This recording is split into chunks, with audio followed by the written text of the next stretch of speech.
All right, everyone. What is up? This is your boy DJ Cool Thing from Cool Thing Entertainment. Welcome back to another video on my YouTube channel, and welcome back to another live stream. And today we are talking about the future of Cool Thing Entertainment moving forward in the new year, 2022. So I'm actually getting back into live streams and virtual events. Since I'm not really busy a whole lot, I think I could start doing some Twitch streams and some private dance parties for my family and friends using something that is called a USB audio interface. It's the Scarlett 2i2 3rd Gen USB audio interface with Pro Tools. The point with this particular device is to connect the Yamaha MG10 mixer into the laptop, which I got a secondary laptop, a MacBook Pro, mid 2012, 13-inch. It's out of date, and it's perfect for live streaming. I can plug this thing in to the MacBook Pro mid 2012 and start doing Twitch streams and private dance parties for family and friends. And this is going to be absolutely amazing. It's definitely going to make a difference in business. And all thanks to, the Facebook chat rooms for private parties for family and friends, Twitch, and the USB audio interface. I can really pull it off. I wasn't able to before. And as you guys remember, I used to have the Tion A4, and that thing sucked. The USB cable was loose. There was a lot of buzzing noises. It keeps connecting and disconnecting. It was awful. So before I got this couch and stuff, I actually got rid of it because I no longer needed it, and I'm getting a USB audio interface on January 20th. I'm excited.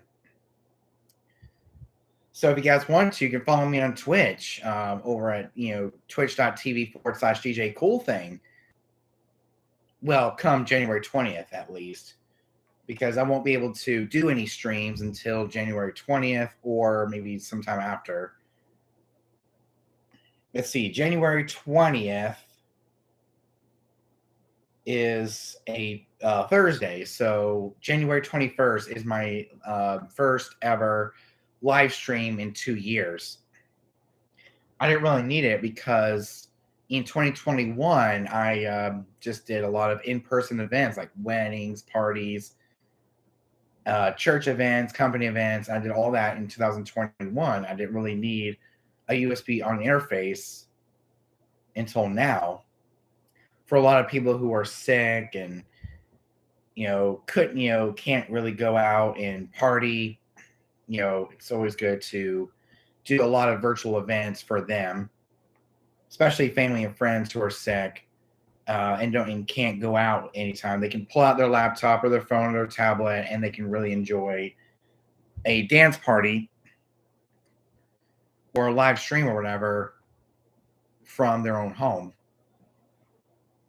And the USB on interface, it's really going to improve the sound quality of what my old streams used to be like. My old streams were just awful. If you guys remember, especially on Twitch, when I would do Club Cool Thing, like every weekend during the lockdown, I would do a lot of streams called Club Cool Thing. I did a lot of really cool remixes and stuff. I would love to get back to that again.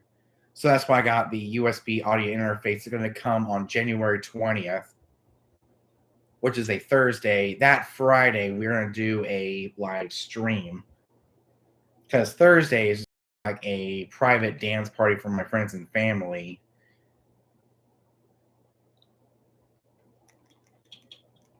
I'm actually going to check out TBM Productions' new video by just going to subscriptions and go all the way down to TBM Productions and check out his latest video. I'm actually going to start watching his videos more often, like them, commenting. I'm going to go all the way down to the T's. I got a lot of DJs that I'm subscribed to. since we got to go through every single one of them until we get to the T's.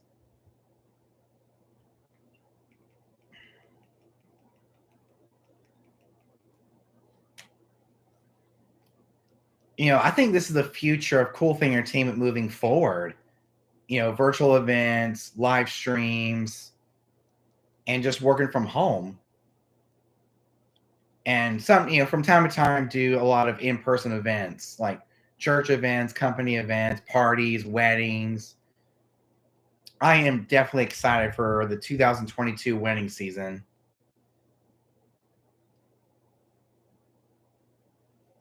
Which will start in May, late May, early June. Hopefully, we can get some events. As of now, I don't have any gigs planned for in person.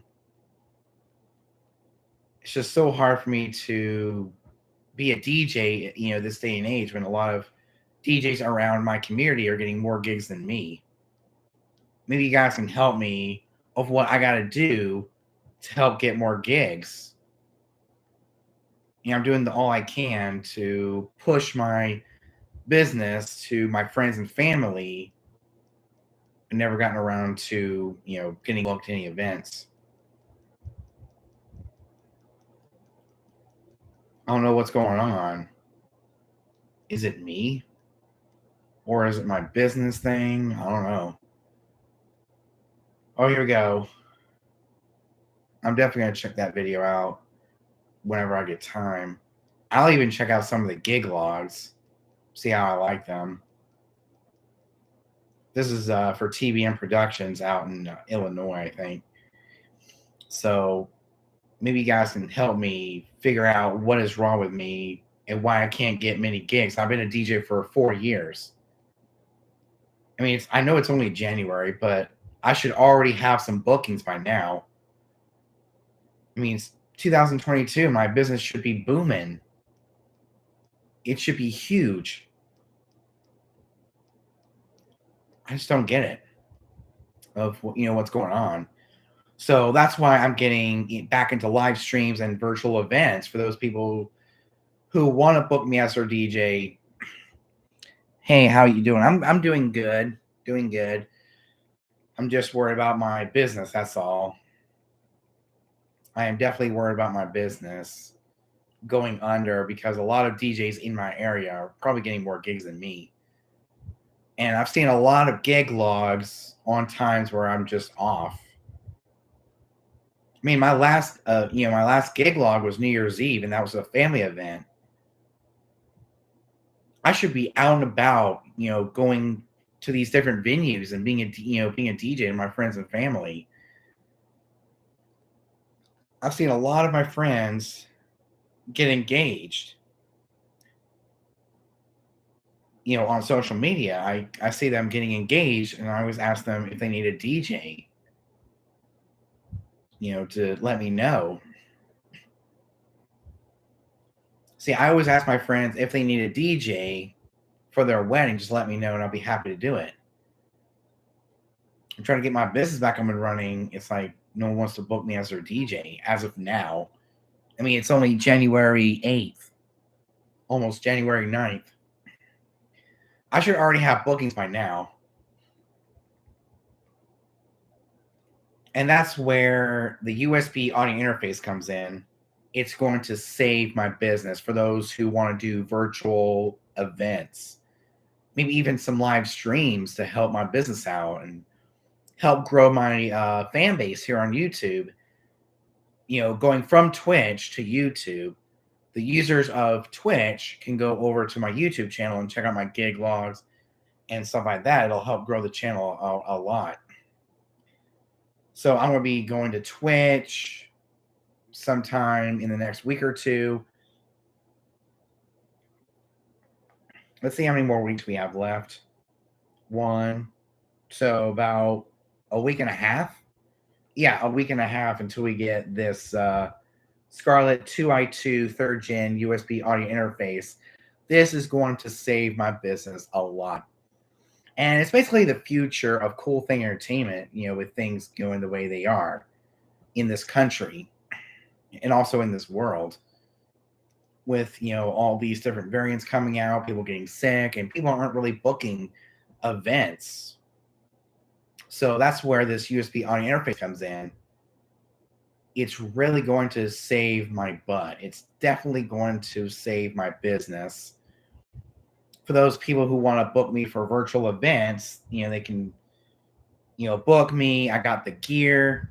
I got the MacBook Pro mid 2012 13-inch. I got the SR2 or DJ 400. Things will get better. Just keep going. I will. I sure will. Hope you guys enjoyed my New Year's Eve gig vlog. That was pretty fun. And let me tell you, here in Conway, South Carolina, it was so hot and humid. My gear was getting wet from all the from the humidity. A lot of mist was going onto my gear, so that was kind of good. I mean, things kept going. And my speakers were kind of peaking a little bit because of the humidity and being doing an outdoor event at my house. And, the lights were getting wet. My controller was getting wet. My speakers were getting wet. Everything was getting wet from the humidity. So we had to clean it all off before we brought it up here to upstairs in the brand new cool thing closet where we have all of my gear in our upstairs closet. So we had to wipe everything off. So yeah, things will get better. Hopefully. Because I don't know what I'm doing wrong. Is it my business thing? Is it the price? Is it my gear? Is it my skills? It's been like this even before COVID started. Because I remember like 2018, I would only grab like a few gigs. And then 2019 was nothing. Only church events and stuff like that. I never got any weddings or anything in 2019. So yeah, 2019 was mostly parties, church events. I did a boat party. Most of them were, I did some school events. See, things were great in 2019. In 2020, I did a New Year's Eve gig. I did a school event, which is a daddy-daughter dance. I did 4th of July. I did a lot of church events. I did a wedding. So I kind of was busy in 2020 and 2021. But hopefully 2022 is even better. Hopefully. So it's a good thing I'm getting the USB audio interface for those people who aren't ready to go out in person and, have an event. And I can just go onto social media and, build an online presence online through the USB audio interface. So it's definitely going to change the way I DJ. And, according to Nick Spinelli, this is actually the future of DJing, even through the metaverse. Because I know there's like virtual reality and stuff like that where people can DJ through virtual reality helmets. So this is definitely the future. See, I prefer having in-person events where I can just go and meet new friends, meet new people who are kind of friends with my friends from church, friends from school, my family and their friends and their family. Yeah, it's always going to meet new people at, in-person events. With virtual events, things can go wrong because I know there's been some times where my, Wi-Fi hasn't been that great during live streams. It would always cut out and buffer. So I guess that's why I like in-person events. But hopefully those, will get better as the year progresses. Because I don't know what's going on. I mean, I know it's only the beginning of the year. I should already have bookings by now. Especially for 2022. Because I remember New Year's Eve 2021, I already had weddings planned. I don't know what's going on. I don't have many events planned as of right now. So that's where the USB audio interface, it allows me to work from home during the slow time. start doing some live streams, some private dance parties for my friends and family, keep them busy, get them ready for 2022 and what is to come later this year. It's really going to help a lot. Because I remember in 2020, I was off for 5 whole months. 5 months. And then I started getting back to work in October of 2020. I had some church events to keep me busy. So I was off for 5 whole months.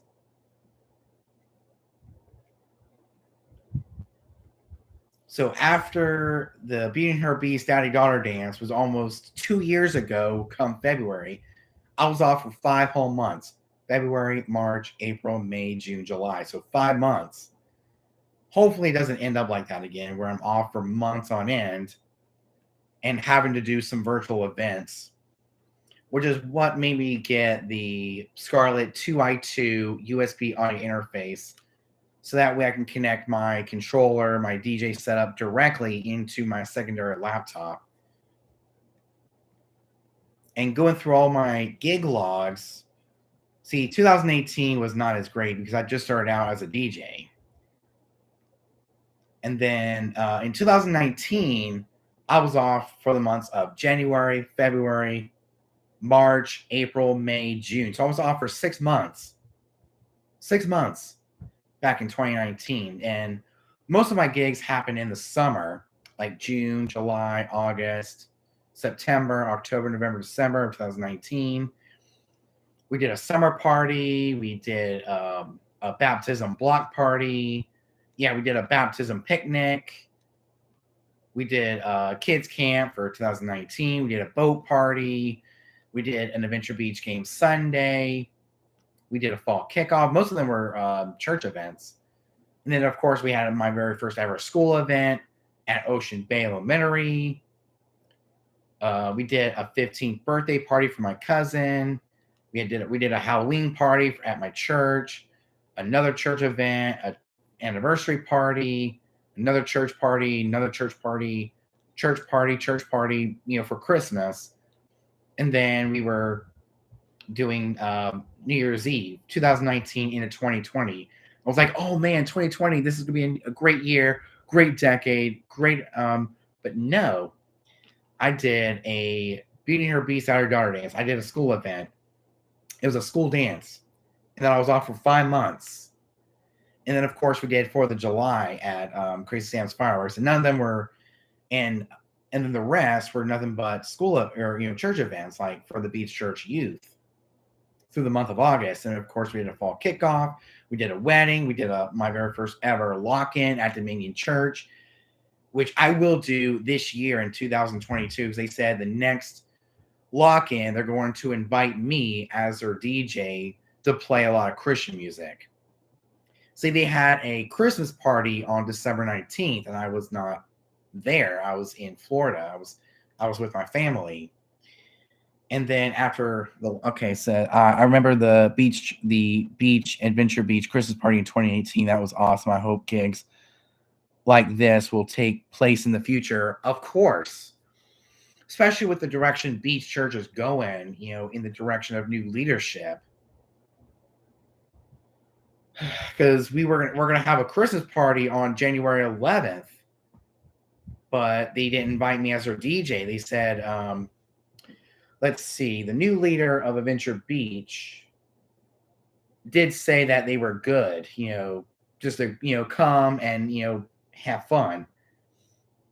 That's basically what he was trying to say. He said, "Thanks, man. I think we are good for now, but thanks much for the offer." Well, at least I offered a DJ for this procrastinator's Christmas party on January 11th, but with the way Beach Church is going right now, with all of the main leaders leaving, and things are just weird right now at Beach Church, so we're probably not going to have any events for a while there. And of course, after the Epic Youth Lock-In on November 20th, 2020, we did New Year's Eve, 2020 into 2021. This is where things started to kick off again with the Jones family get together, which was my family's last hoorah before my cousins go to school and my aunts and uncles go back to work. to normal after Christmas. And of course, we did my cousin Matthew's 9th birthday party. This was late January 2021. I actually want that to become a reality again. And of course, in March, we were off for like a month or two until March of 2021. We did another Epic Youth Lock-In, another church event, which that went well. And of course, the 2021 wedding season started with weddings from Brandon and Ashley. Yeah, the weddings of Brandon and Ashley and Allie and James. And then let's see when that was. So on June 6th, we did a block party for the baptism block party for 2021. So May, June. So not even far from my friend Allie and James's wedding, we did the Beach Church baptism block party for 2021, where we held it indoors.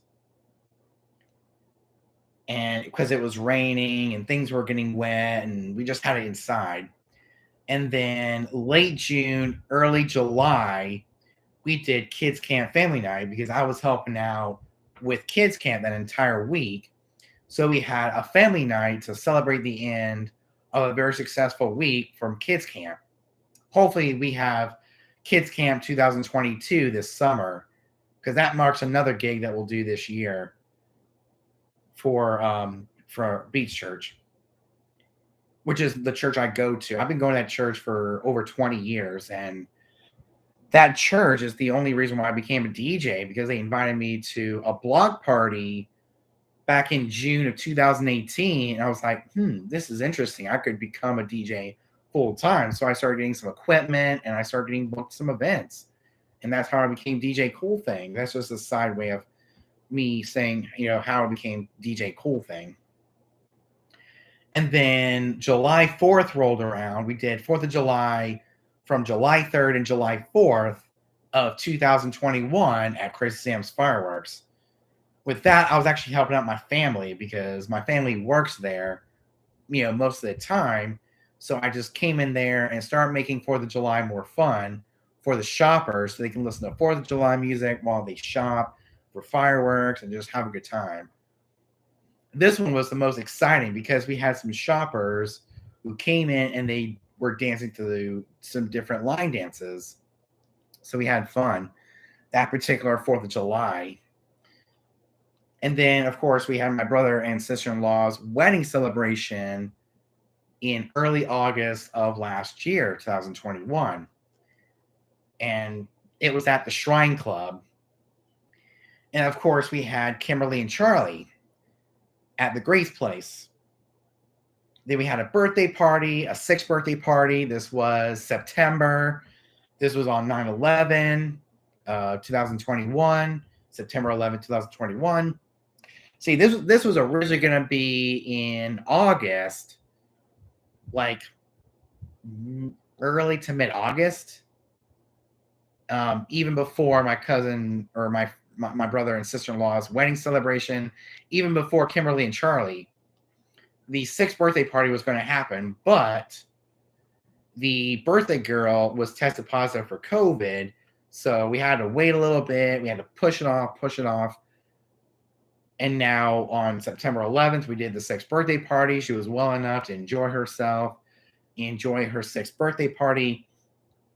And then November 7th, November 6th and November 7th rolled around. We did my first ever double gig log.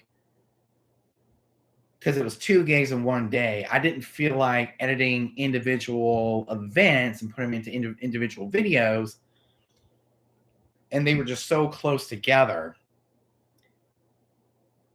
And this was the last event, this was the last gig log of the year before New Year's Eve. And here we are, early January 2022, and my last gig log was it's close to 22 minutes long, like 22 minutes long. It was a very long video. It's called Welcome to 2022. It's my New Year's Eve party for 2021 into 2022. And here we are. We've done a lot of actual video since then. Hope you guys enjoyed my last video, and that was actually recorded. And I hope you guys enjoyed my last upload, which was about 14 minutes long. It's a story of my very first ever controller and how I decided to get the controller that I got, today, the SR2 and the 400. Sorry about my throat; it's drying up. So I'm going to take a drink of some of my Diet Mountain Dew, and then we'll continue talking. This is basically my first live stream of 2022, so Happy New Year. It's definitely 8 to 9 days into a new year. So after New Year's Eve, we did a shout out to DJ Namoose because it was our anniversary of the day he became a subscriber.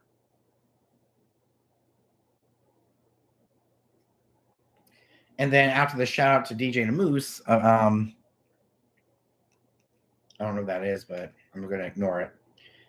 And then, of course, we have the story of my first ever controller. It was actually inspired by DJ Namoose because he was talking about the different DJ consoles that he was using, the DJ controllers that he was using back in the day that uses an iPod and thumb drives and CDs and stuff like that. But, talk about where I started out with, a cheap, inexpensive Newmark Party Mix, which was about $99 at the time, $99.99, close to $100 at the time. And, that became my first controller. I owned that controller for about a year and a half until it was time to upgrade to the SR2. So this is my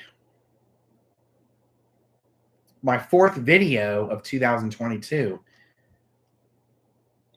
And this is actually my first time doing a live stream on a weekend, because usually on the weekends, I'm relaxing and getting ready for the new week.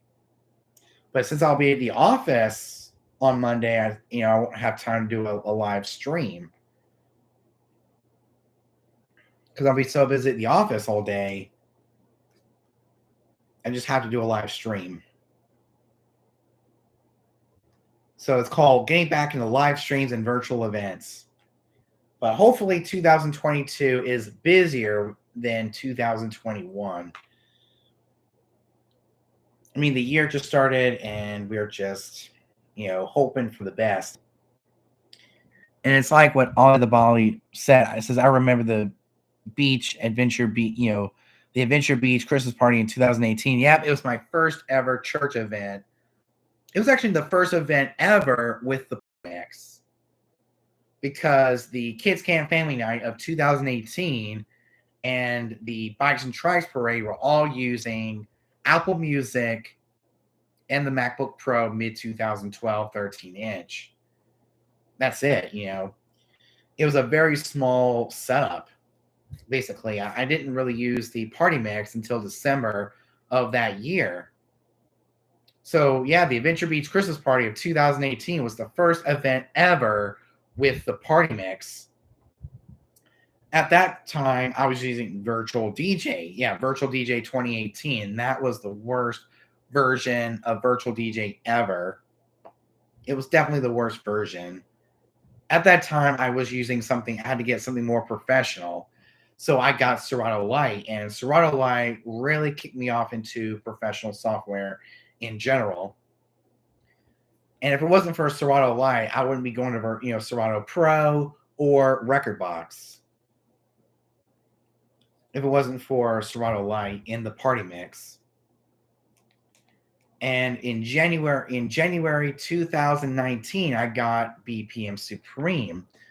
So this month actually marks 3 years since getting into BPM Supreme.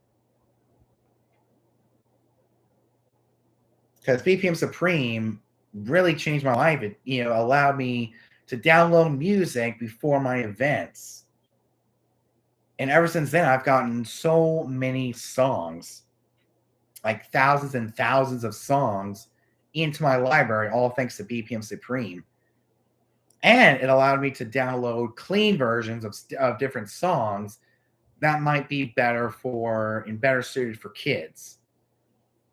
Because at the time I was doing kid events, and you can't get clean music on streaming like Tidal, SoundCloud, Beatport Link, Beatport Link and BeatSource, like you can get clean music, but with Tidal and SoundCloud, which were the main streaming service at the time, yeah, you couldn't even get clean versions of songs through those streaming services. I mean, if I got a streaming service for DJing, it would mostly be BeatSource Link, because you get clean versions, you get, kid-friendly versions of songs that might get played at different events. I actually might get the cheapest version of, BeatSource Link, but that might be in the future. But yeah, looking at all these gig logs kind of shows the direction of what Cool Thing Entertainment is going towards. As you can see, for the last few years, if you've watched some of my gig logs, you can see that my business has been booming and started to, take a dive in 2020 because of what, COVID.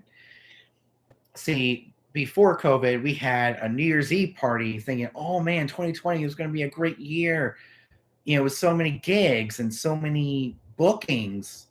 But nope, since COVID hit, I was off for 5 whole months. And that's where going virtual, because we were stuck in lockdown, and hopefully that doesn't happen again in 2022. Because after the Beauty and Her Beast Daddy Daughter dance, we were off for 5 whole months. And then we were busy during the month of August. After 4th of July, we were really busy in the month of August. And then, of course, we were off for about a month or two, maybe a few weeks, until my first ever wedding, which is for Brooke and Adam, which last October, they celebrated their 1-year anniversary of the day they got married.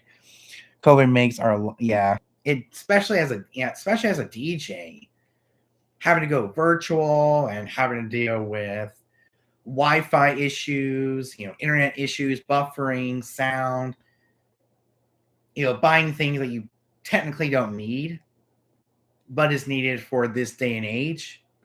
Yeah, it makes DJ's life hard, especially to get bookings, because they don't want to go out and get sick or whatever. Because I remember 2021 was the year that it started picking up again, and things were lifted. We were able to do events. Gigs get canceled and so on. Yep, definitely, because gigs get canceled or postponed to another date. Because if you take a look at the 6th birthday party, that was actually postponed to September 11th because the birthday girl was tested positive for COVID, and they had to keep postponing the event until she got better. And then, of course, that date happened to be September 11th. It was supposed to be in August of 2021, but then it got postponed another month until September 11th, and it just got postponed. Let's see if there's any other event that got postponed. Probably not. I hardly got any postponements until the 6th birthday party. It was just pushed off until the birthday girl got better.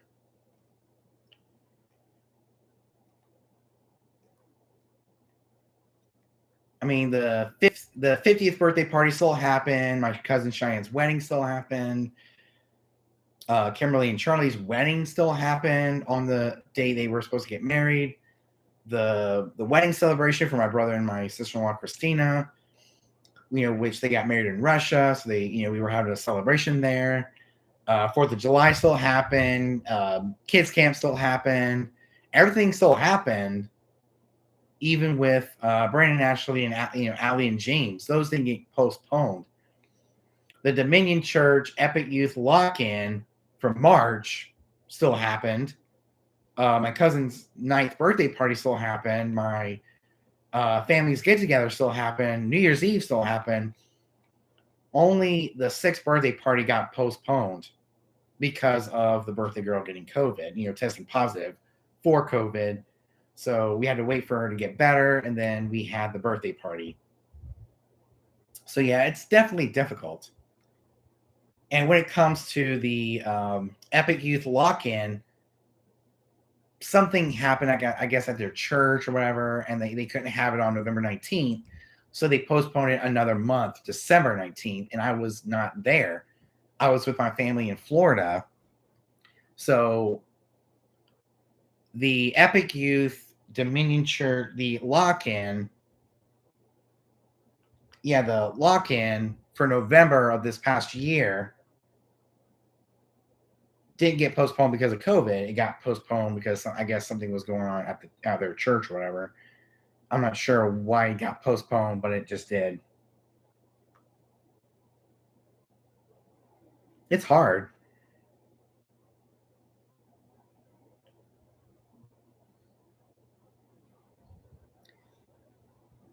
So yeah, looking for all these gig logs, none of these events ever got postponed or canceled.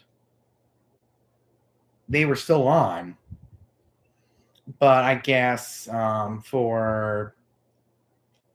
because of the whole virus thing, the whole COVID thing, my friend Brian and Summer's wedding, they didn't really have a party. They didn't really have a reception. All they had was a ceremony. Yeah, all they had was a ceremony, and that was it. So their wedding was ruined by COVID because, they couldn't have a reception, so they can invite me as their DJ and all that kind of weird stuff. So I kind of missed out on that wedding. That was supposed to be my first ever wedding for Brian and Summer over in Pawleys Island. I forgot what the name of the place was called. I mean, it was a great place. It was a great wedding venue. We were, going there to look at some of the different places I was setting up. I was so looking forward to that wedding, but then everything got locked down. We couldn't even do a reception for Brian and Summer, my friends from church. And we were at the church going over their playlist. But then, things happen. Yeah, things happen and things get in the way. It's insane. But I guess my first ever wedding was in October for Brooke and Adam at the Old Road Plantation. I think it's Old Road Plantation. I can't remember the name of the venue, but it's a great venue. Then we had, I think Old Road, let's see.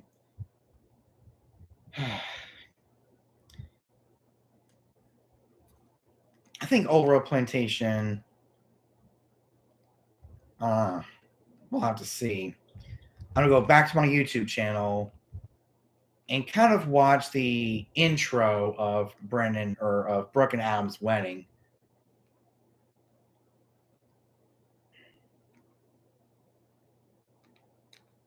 I'm going to go back to my gig logs and go to my first wedding. See, my first wedding was supposed to be in May of that year, but things got in the way. They couldn't have a reception. All they had was a ceremony. Oh, I remember that. My old intro.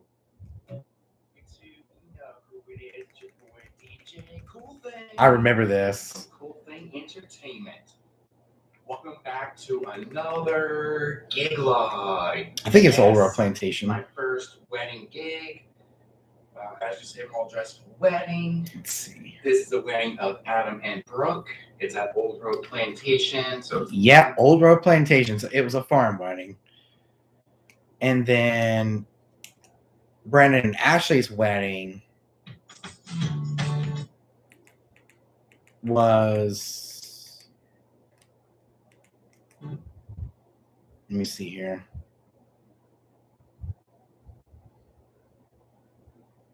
We're gonna have to wait for it to load.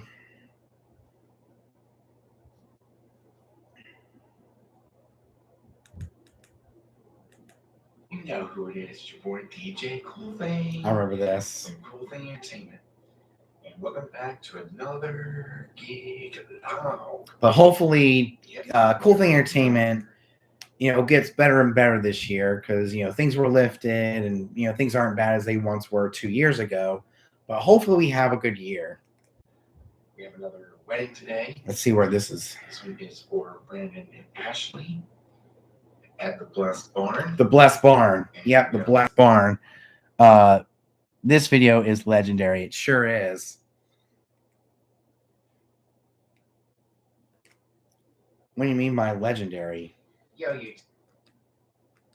And then the rest of the weddings were at... my first ever gig was a 50th birthday that ended when a guy crashed his truck through the fence into the pool. Wow. Dude, I remember that. I don't really remember that, but I mean, that's really cool and really funny at the same time. It's kind of cool how you remember things from your first gig. But looking at all these, gig logs on my YouTube channel, kind of shows the direction of Cool Thing Entertainment and where it started out and where it ended as of right now. We did so many events in, 2021 alone. Let's see how many gigs we did so far in 2021. We did 1, 2, 3, 4, 5, 6, 7, 8, 9, 10, 11, 12, 13, 14. So 14 total events in 2021 alone. Because we can't count the double, we actually count the double gig log. Those were 2 gigs in one. And it's actually very lengthy.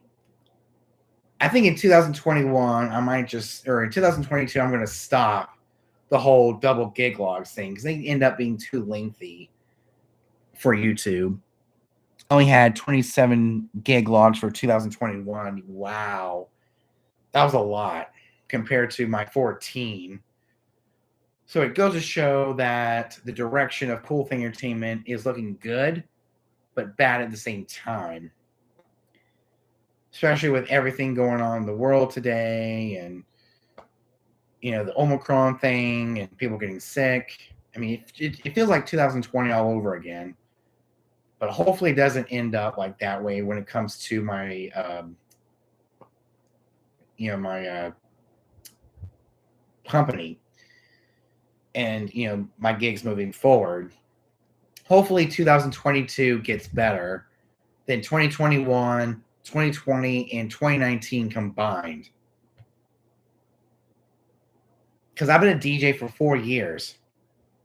And if you look at my gigs, things are looking really good.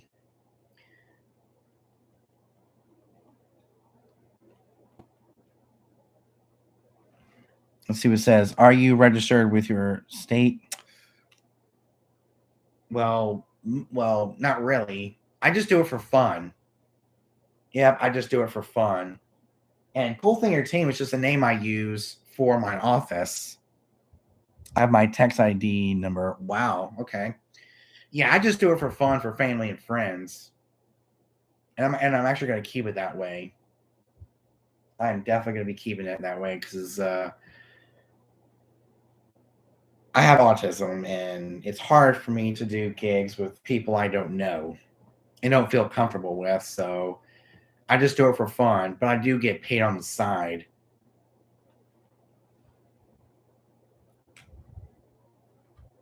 So yeah, I'm not registered with my state at all. See, Cool Thing Entertainment is just basically what I use for my office and how I manage my gigs. It's not really a registered business or anything. It's just for fun. DJing for fun is always a good idea, but having fun with the music creates memories for our clients. Yep. How did you come up with your company name? Well, I just took my DJ name, but just put the word entertainment in front of it. Cool Thing Entertainment. Well, that's how I came up with my company name, which is my DJ name and the word entertainment. I mean, that's just how I came up with it. It's just a name I use for my office to, manage my events. And let me tell you guys, it's hard being a DJ with autism because you have to deal with drunk people and different song requests and people come up to you, and it just creates stress like all over. Being an autistic DJ is hard. Having to deal with all these people and my mind just moving a million times a minute. Yeah, it's hard. So yeah, that's how I came up with my DJ name. Was my DJ name, and of course the word entertainment that goes in front of it. It's just a really good name for my business that I just use just for fun. It's not really a registered business, but maybe one day it will. Maybe one day it will.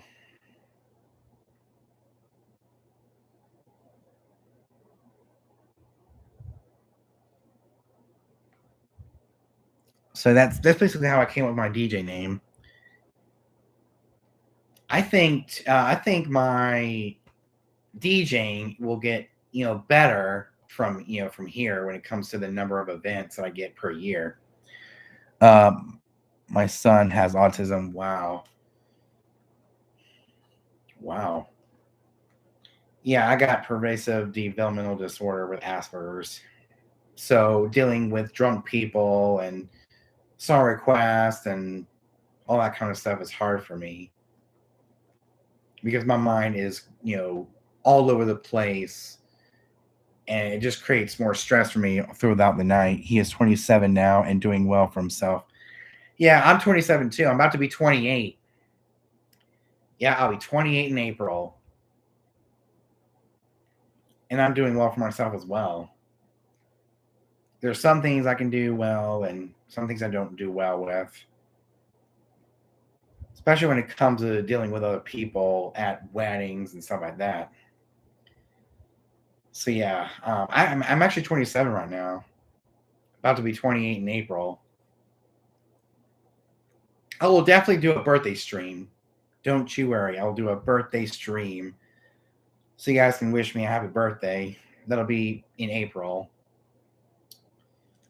April 26th. That is the perfect day to do a live stream.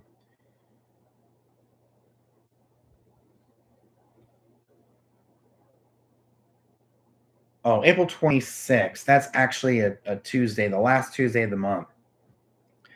My son is okay with some people, but can't stand complete strangers. That's why I DJ for fun, because DJing for strangers is just awkward for me. That's why I keep my business and my DJing private to only family and friends, because DJing for complete strangers is hard for me, dealing with complete strangers at weddings and parties and all that kind of stuff. So that's why I only stick with DJing for my church family, friends I went to school with, and my family. That's it.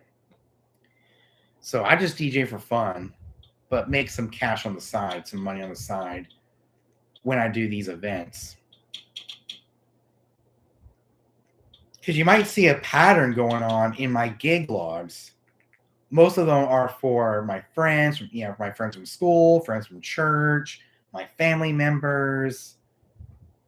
And that's why I just DJ for fun. And I just keep it private because it's going to be hard for me to get my business out in the open to DJ for complete strangers that I do not know.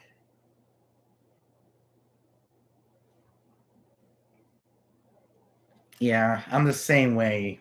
Don't you worry. Don't you worry. And that's another explanation. Let's see. My son didn't get his driver's license until he was 25. Wow. See, I tried to get my driver's license and learner's permit, but never got past the written test. So basically, my mom or my dad drives me to all of my events. I pack up the car and I just get into the passenger seat. And then either my mom or my dad drives me to all of my events, which is why I don't really drive myself to any of my DJ gigs because I just can't get past the written test a whole lot. And I can't get past the written test, which means I can't move up to the hands-on, you know, the driven test, you know, the other test. I just can't get past the written test. I tried so many times when I was a teenager, and this is way before I became a DJ. So I just couldn't get past the written test, and here I am, 27, and still can't drive myself. Uh,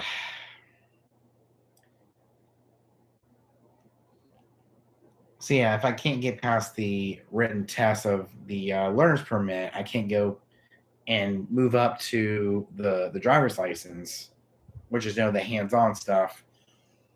Took my son 11 times till he passed. Well, after a few times, like 4 or 5 times or so, I decided to call it quits because there's no way that I can, you know, pass the written test. So it's like, oh well, I guess I'll just have people, you know, drive me around for the rest of my life, even to DJ gigs at these different venues.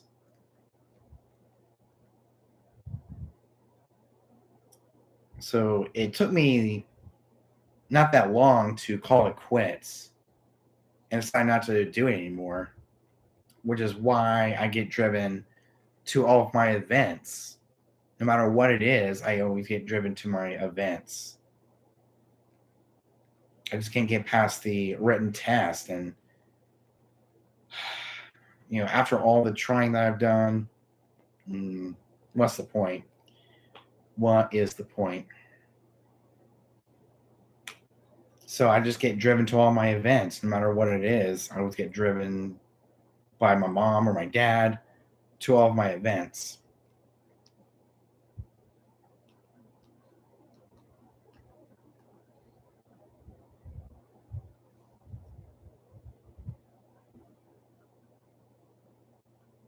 Oh, DJ Donna Blend uploaded a 75th birthday party DJ gig log.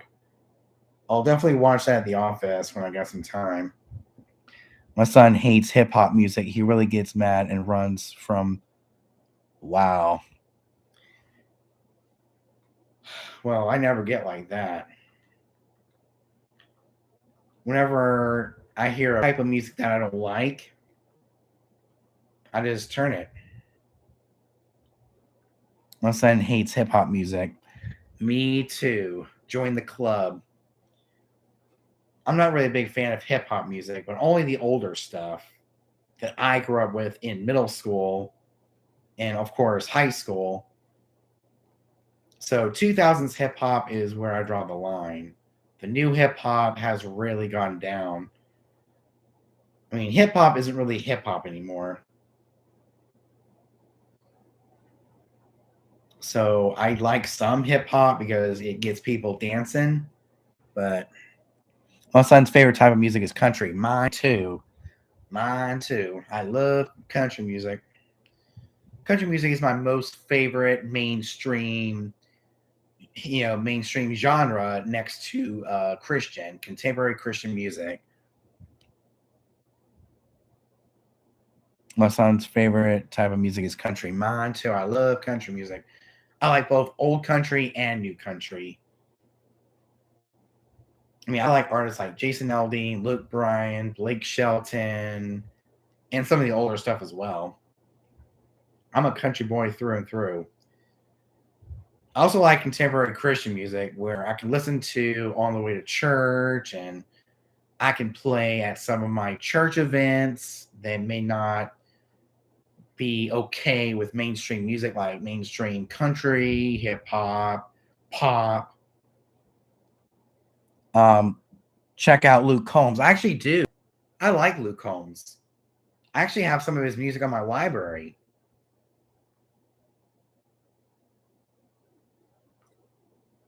Because I actually like Luke Combs, believe it or not.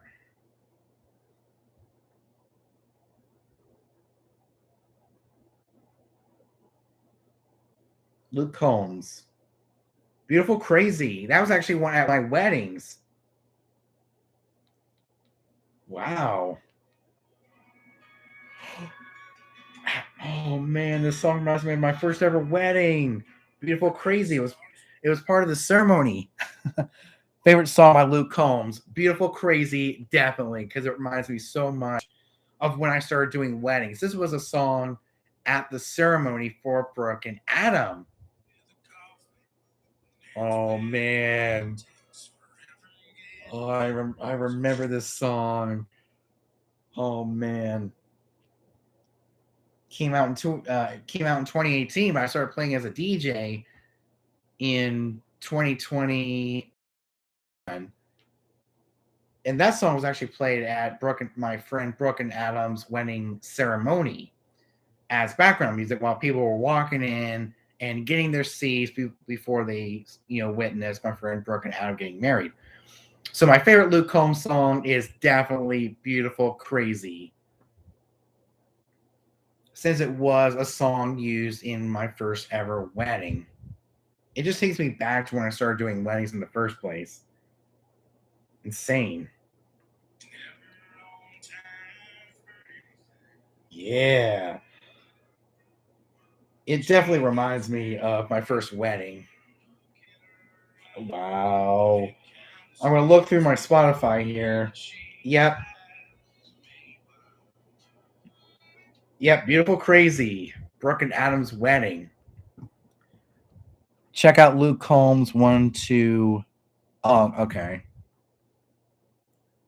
I will. Off camera because I don't want to play too many songs and get hit with copyright. And Brooks and Dunn. Okay.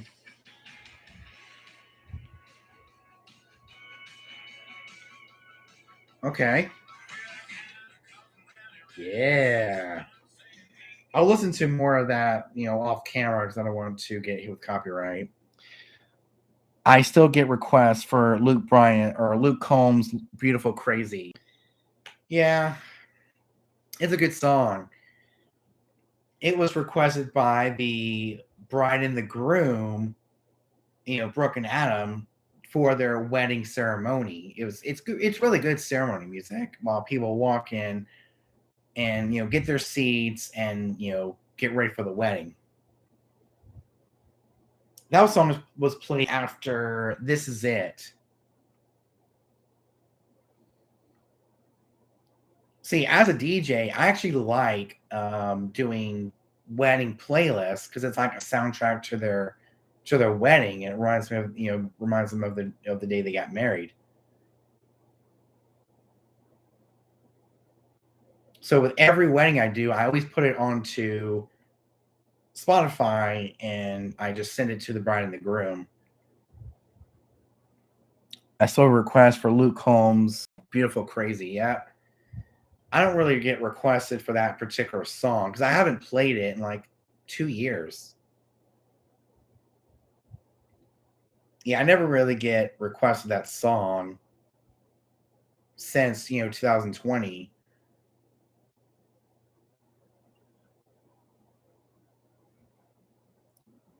So it's kind of cool that you still get requests for that song. Me, not as much because my last 3 weddings, I got a lot of requests for "What a Wonderful World" by Louis Armstrong. That's a good song. I love that song.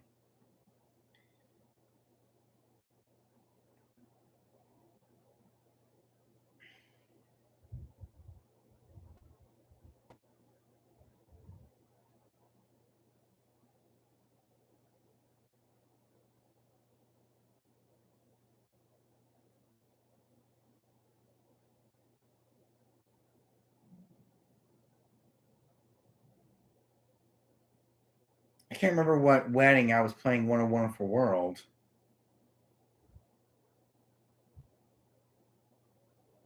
Oh, it must have been my brother and sister-in-law's wedding celebration. It was part of their cocktail hour dinner set that I was picking out manually. That's what it was. My brother and sister-in-law's wedding celebration, part of their dinner. That song still fits a dance floor. Yeah, I bet. I bet. Going through all these playlists I've made of different weddings I've done.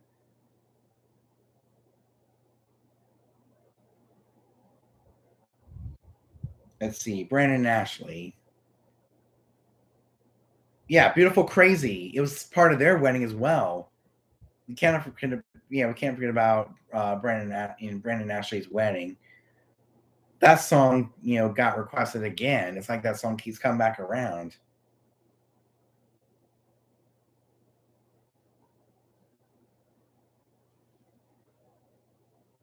Let's see, Allie and James's wedding.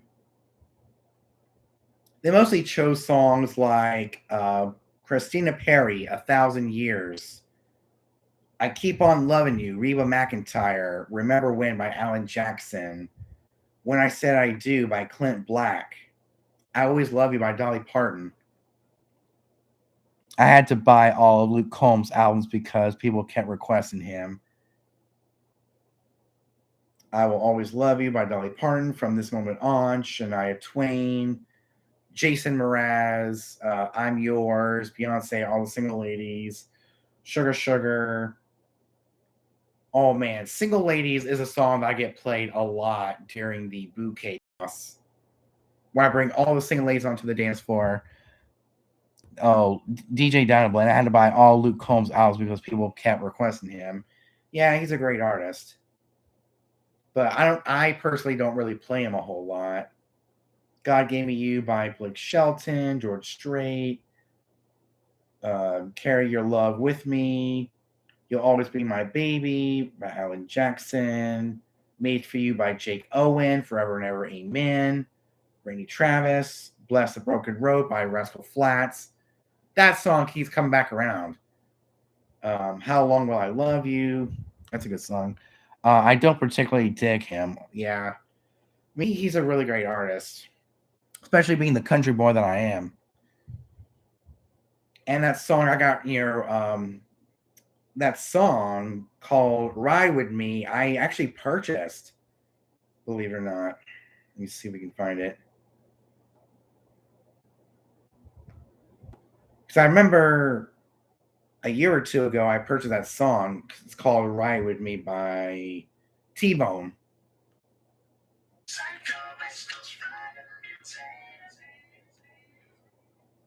Everyone loved this song at my first ever Epic Youth Lock-In gig.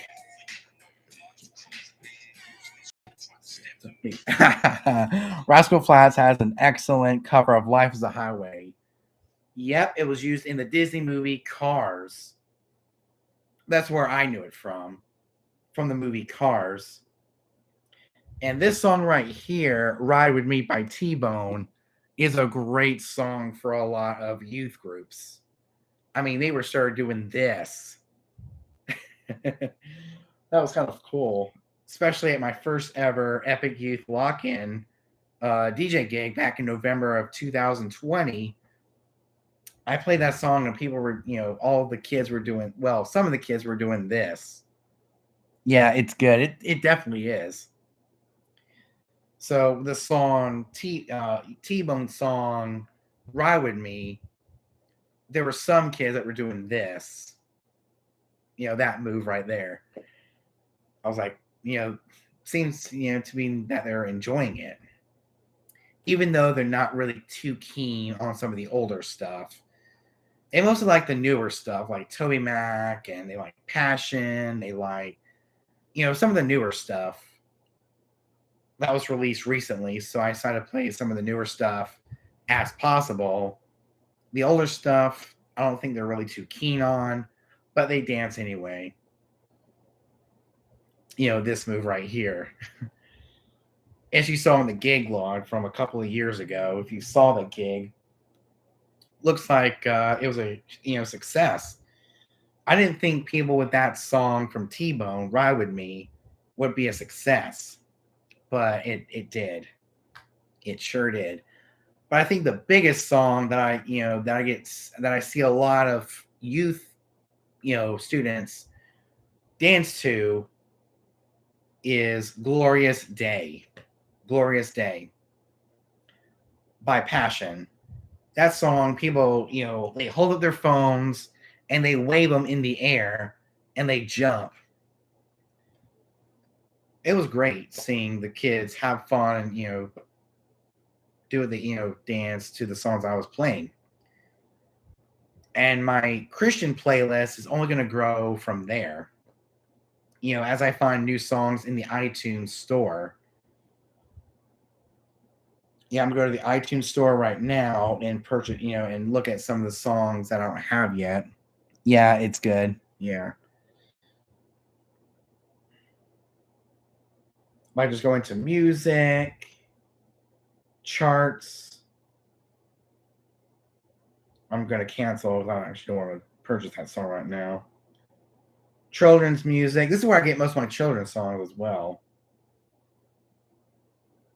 Christian. This is where I find some of my, Christian songs that I like to experience and play at my next event. It takes forever to look through. Oh, that's classical. We don't want classical. I was looking for Christian. There we go, Christian. Wow.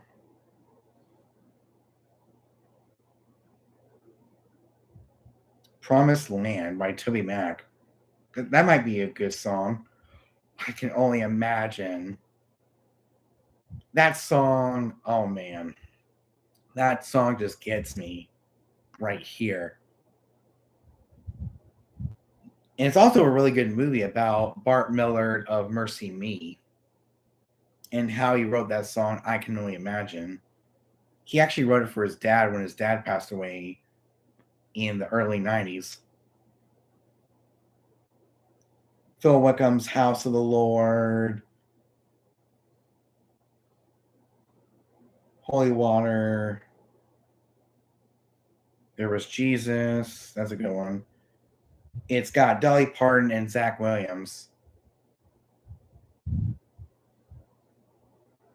Burn the Ships. That's a good one. I love Burn the Ships. King of Kings. That's a good one.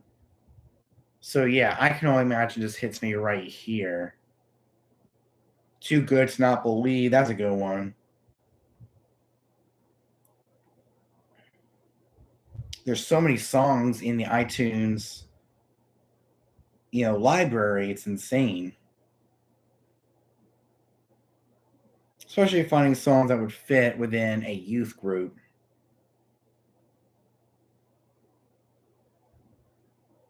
Wow. It's insane. Rattle's a good song. This is the sound of the dry bones rattling. I like that song. God's Not Done With You. That's a good one. Fear's a Liar. Glorious Day. Oh man, Glorious Day really gets a church dance floor packed. Like, wow. Every church group that I've ever DJed for likes that song and they just dance to it.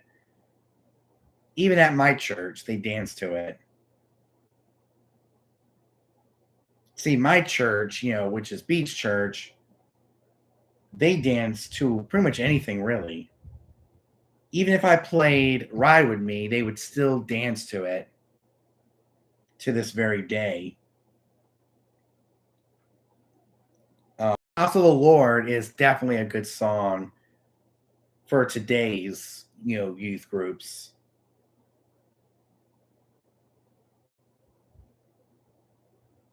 You see, even churches need, DJs for a lot of their church events if they have anything special planned. So yeah, Ride With Me is a good song. I think it was DJ Dynablend that got me into that song called Ride With Me.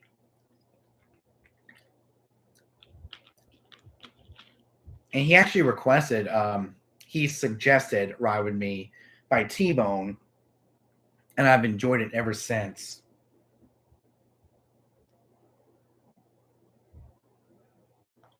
And as a DJ, it's always good to have a secondary device for your gigs. An external device, a Bluetooth adapter, a Bluetooth receiver, and an external mixer is definitely essential to all DJs, because you never know when you might need a secondary device. Here is my iPhone 12 Pro. See, I use this phone for pretty much everything, really. I use it for everything.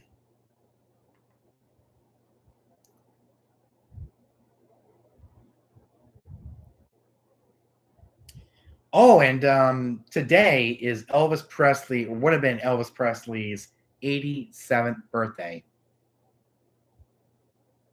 That's another artist you've got to add to your library, Elvis Presley.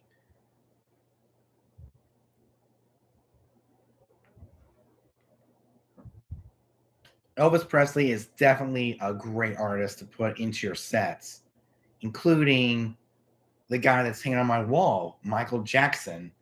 He's a great artist with some upbeat, songs that, people listen to and still enjoy to this very day.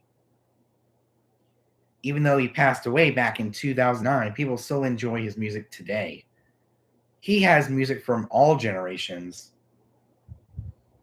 from the 60s to the 70s, the 80s, the 90s, the 2000s. His music can still be played even today. Even today, as a little tribute. So if you are a DJ, which most of you are, make sure you add the King of Pop, Michael Jackson.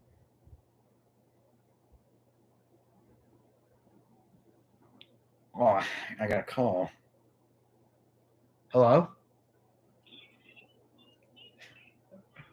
Really? Stop.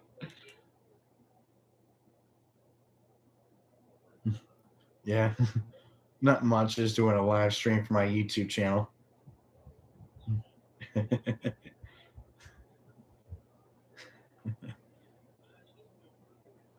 Yeah, he's doing good. Yeah. Yeah. Yeah, he's doing good.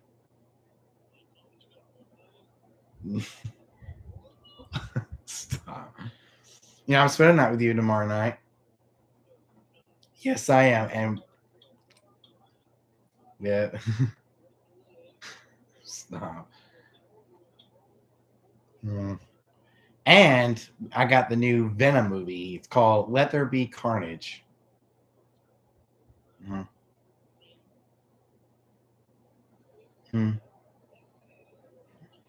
Mm-hmm. Mm-hmm.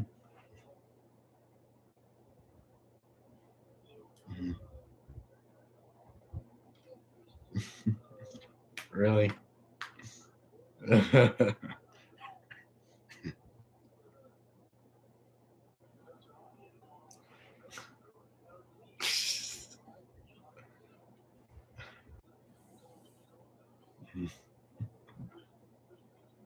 No. Mm. Okay. Mm.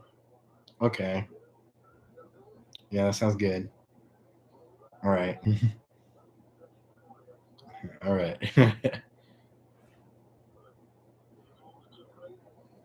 No.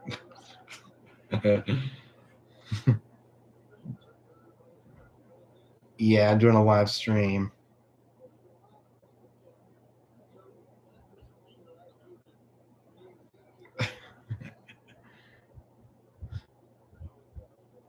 Okay. All right. Okay. Bye. Sorry about that, guys. Sorry it took so long. I was talking to my grandpa Mike, and he was just seeing how we were doing and everything. So lost my train of thought. Oh, an external mixer, external device, like a secondary device, and a Bluetooth adapter, maybe even a hardwire, depending on what your phone or your tablet's like. Because a lot of newer devices might need that Bluetooth adapter, that Bluetooth receiver, connect to the RCA input on, a Yamaha MG10 or any other mixer that has an RCA input. It's perfect. Absolutely perfect. And it's really good for a lot of weddings. It really saves your butt. And it's always good to have some Spotify playlists ready to go as well. So you can just pick one out and get ready to roll. I have a ton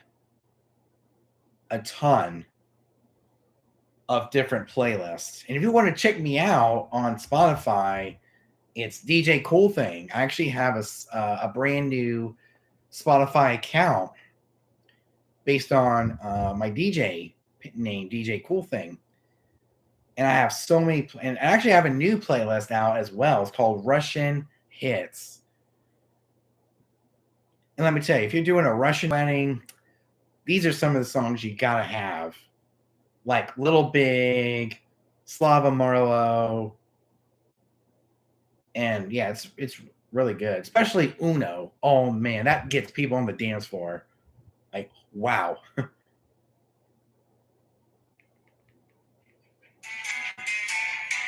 And it's got a little Latin vibe, mixing with some Russian. Yeah.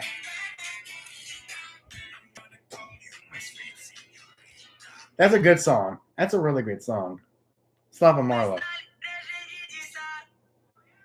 I think he's a Russian DJ. Yeah, I think Slava Marlow is a Russian DJ. I'm going to look him up. Slava Marlow.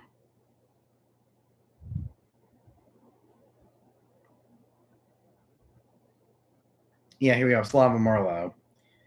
Yeah, he's a Russian DJ. I think.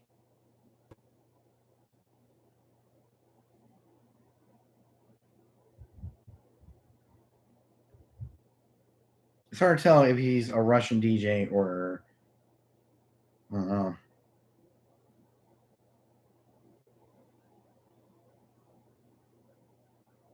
There's no pictures of him actually DJing. I think he's a producer.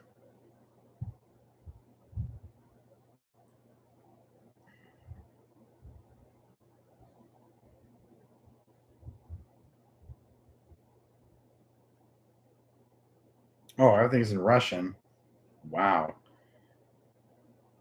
But yeah, if you are doing a Russian wedding, make sure you check him out. Baby Donnie 2021. Hey, what's up? Welcome back to another live stream, the first one of 2022.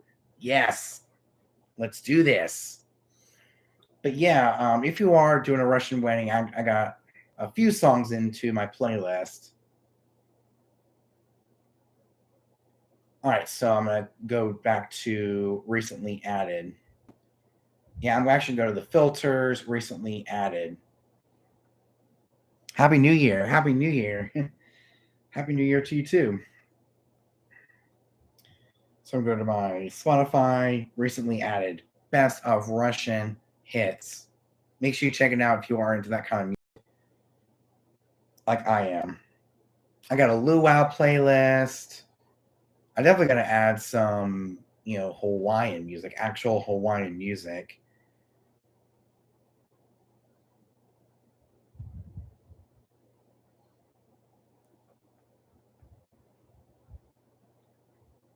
Broadway musicals. I got some Disney music. I got some reggae. I got some 50s through 60s. I got 70s, 80s, 90s, 2000s, Hawaiian hits, Hawaiian reggae. I got a whole bunch. See, it's always good to have Spotify playlists or any kind of playlist on your favorite music streaming service available, even on your phone, your tablet, which I'm actually going to show you my tablet right now.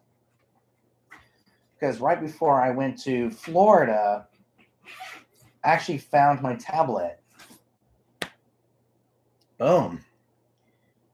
This is a Samsung Galaxy Tab A, but it's going to be replaced in the future with an iPad. Something better, better in quality, better performance, better in everything. As you can see, I'm a bigger fan of Apple than I am, Android. This Android tablet's the slowest tablet I've ever owned. It gets hot. It really gets hot instantly.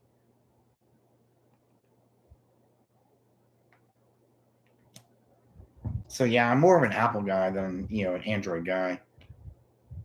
I still can't get through the performance of, Android. So I actually do have an Android tablet, believe it or not. And this will hold me up until the time being. This tablet, the battery goes dead super quick. It gets hot super quick. And it's very sluggish from what I've experienced. As you can see, it takes forever for the apps to load. I mean, look at that. What the heck is taking so long? Usually, when I turn on my phone, it takes not that long for all the apps to load. This, on the tablet, it acts like it's an old tablet, but it's not. It's only a few years old. 4 to 5 years old.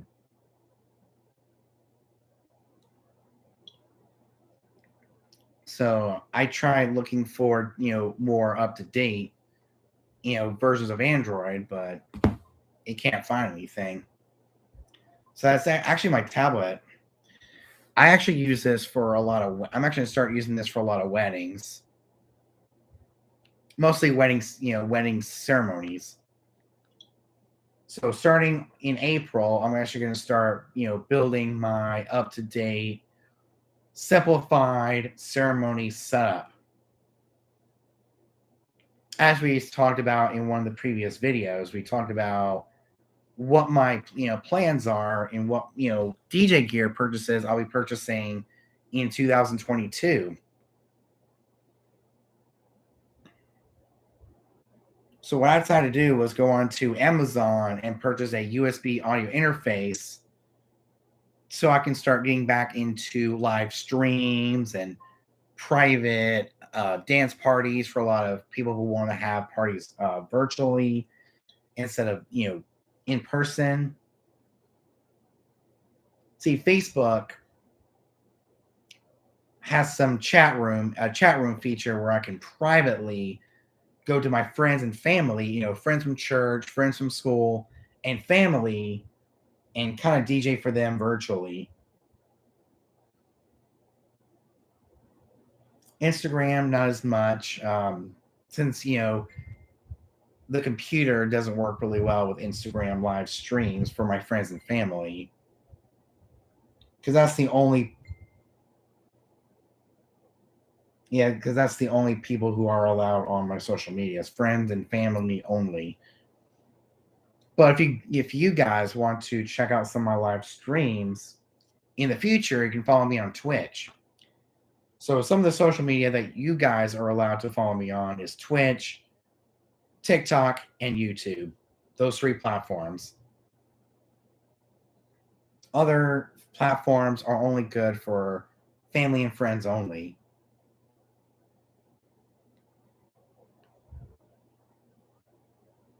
So every other social media platform is off limits to people I don't know. Like, oh, my dad's calling me.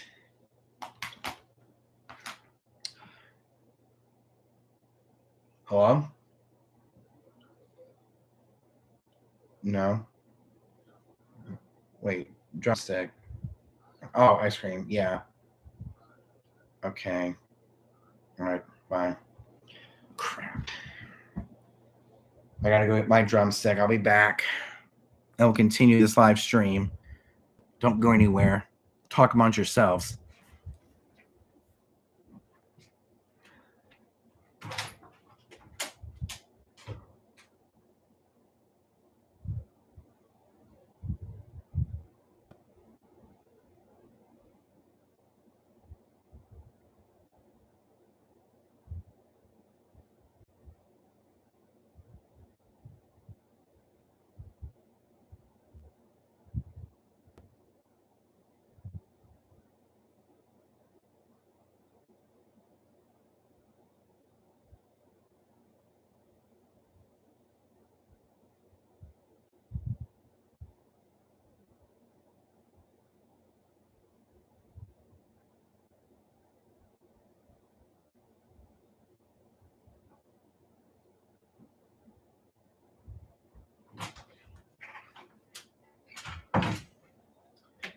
All right, guys, I'm back.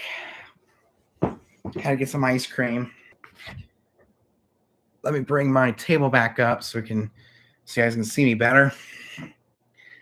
So here's my ice cream, a little bit of a drumstick. Not bad. So,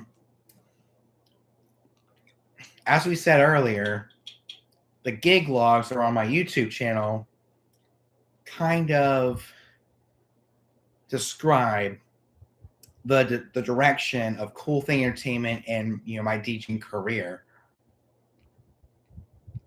Actually looking pretty good. Based on my gig logs, seeing that I have 43 videos in the last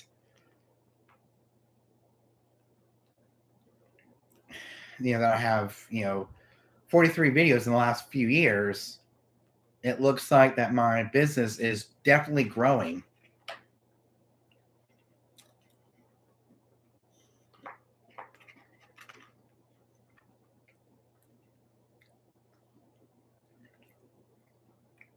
Yeah, in my throat.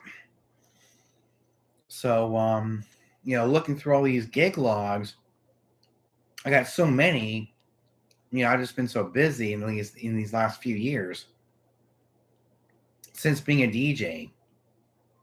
I didn't think it was going to end up like this, but it did.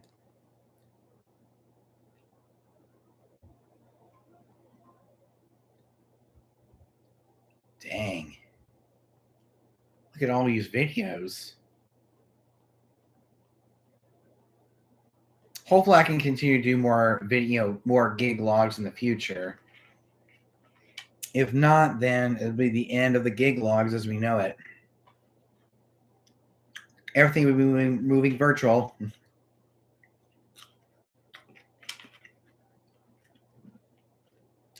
That's what this whole video is about. The direction of my business and my career moving forward. I mean, with everything going on these days,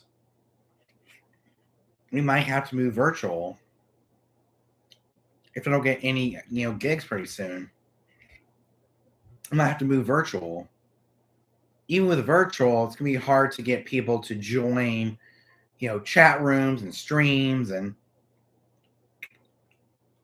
all that kind of stuff.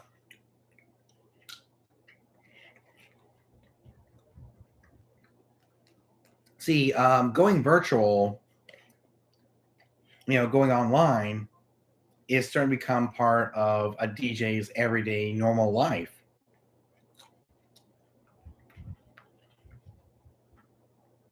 It's definitely a new generation of doing gigs. Back in the day, before the days of the internet, I mean, how did people and how did DJs go out and do business? They went out to regular places.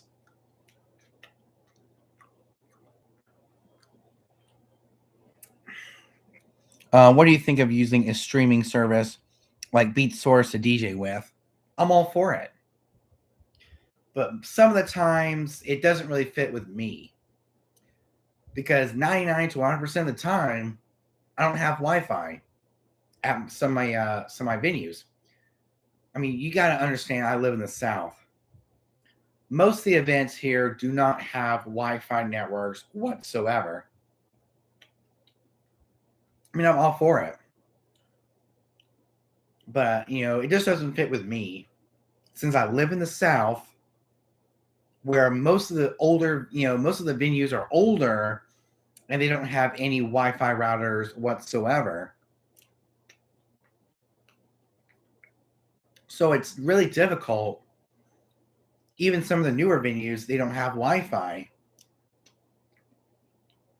So what do? I download the music and put it onto my laptop. See, I'm all for streaming. I'm all about forward thinking. You can use your phone as a hotspot to access the internet. Nope, I can't. I have AT&T. Yeah, I have AT&T.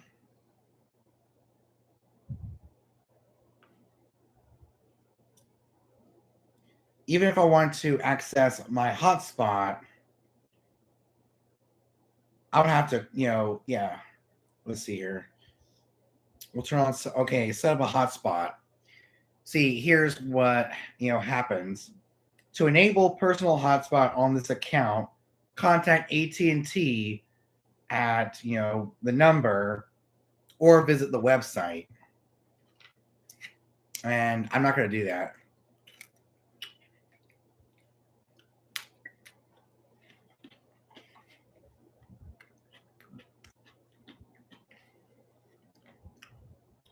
See, I tried that multiple times. I guess because we have the unlimited plan.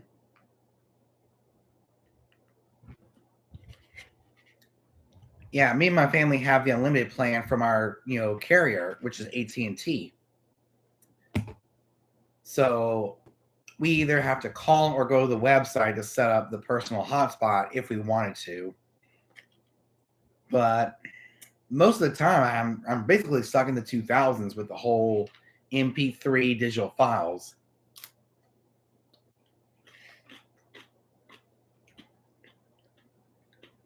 I mean, I'm all for streaming, but some of the time I don't even have a Wi-Fi router to connect to or my personal hotspot.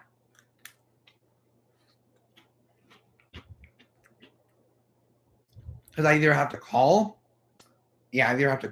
or go to the website. And that is more trouble than what I'm, prepared to go to.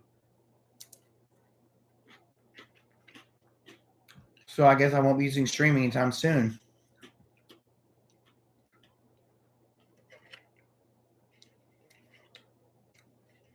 So yeah, I want to know your guys' thoughts on streaming services like BeatSource and Spotify and Tidal, SoundCloud, Beatport Link, BeatSource Link. I want to know your guys' thoughts. See, I'm personally all for that. But 99 to 100% of the time, most of the time, well, all the time, I don't have Wi-Fi. The only time I have Wi-Fi is if I'm at my church or at my house. What piece of DJ gear are you looking forward to buying? Well, mostly the Mackie Thump Go, because I'm looking to simplify my outdoor ceremony setup and get rid of the table, get rid of the controller, get rid of the laptop, for ceremony. For ceremony, I'm mostly going to be using a battery-powered PA speaker with the laptops or the shelf that goes onto the speaker stand. I'm looking to do all that, and trying to simplify my setup the way it was meant to be used.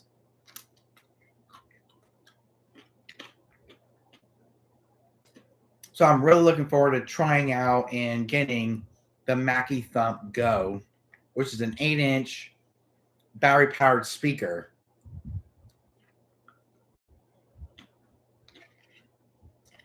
Another thing I'm looking forward to getting is an upgrade for this tablet, mainly an iPad.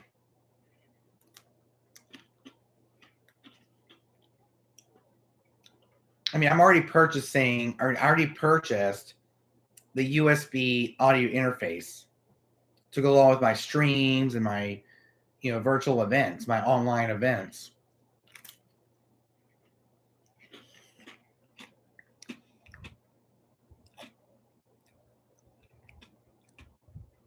Wow, that's cool. That's cool. I just gave away 2 of my Maui 5 Go battery operated speakers to a younger DJ that just started. That's cool. That's neat.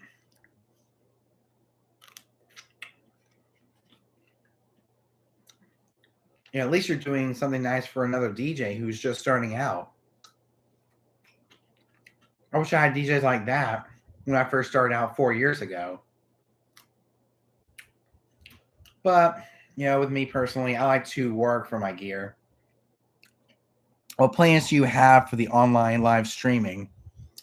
Well, technically, just the same as it's always been.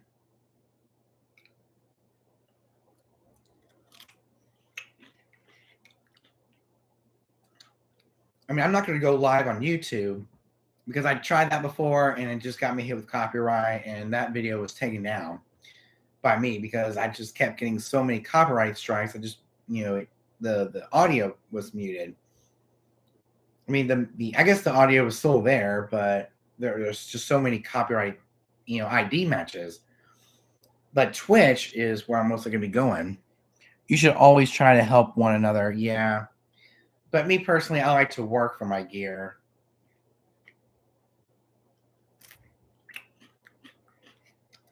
And work around a budget. So yeah, I work for my gear. And when it comes to giving away, I'm not really good with giveaways. And I just promised myself to never do giveaways for as long as I live.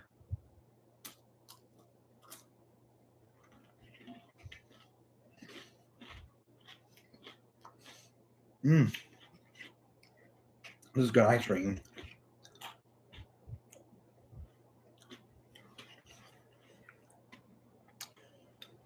See, I like to hold on my older equipment. Like when I upgrade, I always like to keep it as a backup or a spare.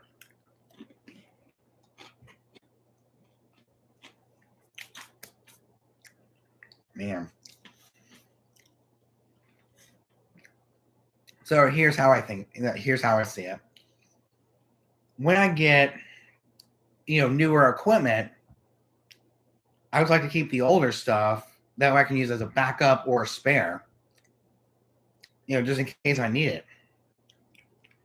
Like with the Ion Audio Total PA Maxes. I'm keeping them for a backup just in case I need them one day in the future. And I'm not going to let any of this gear that I, got go to waste. And some of the older equipment like the T-4, some older XLR cables, I just toss away because they're no good. Definitely no good anymore. See, yeah, a lot of broken stuff were thrown away and tossed into the garbage.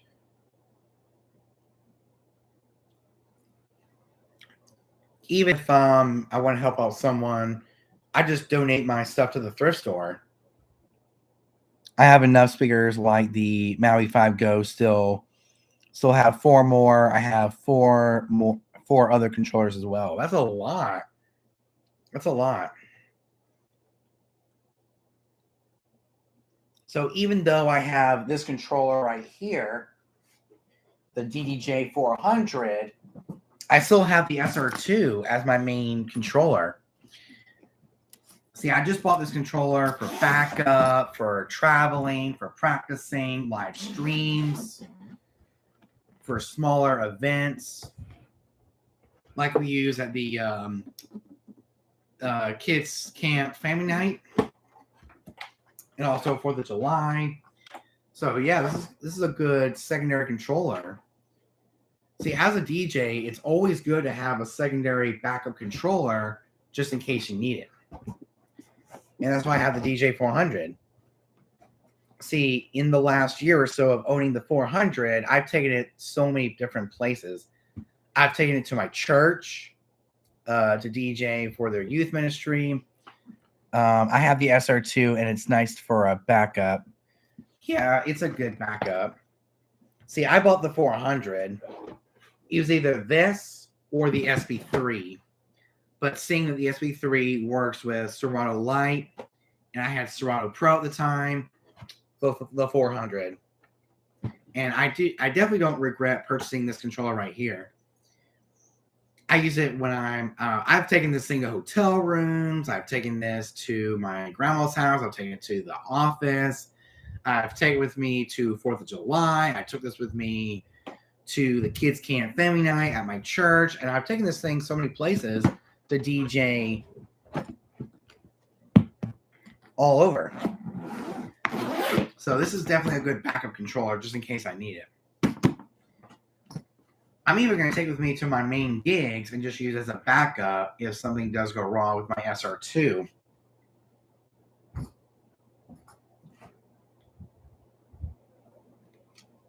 So yeah, the SR2 is a pretty good controller. I've owned mine for like 3 years and it's still working to this very day.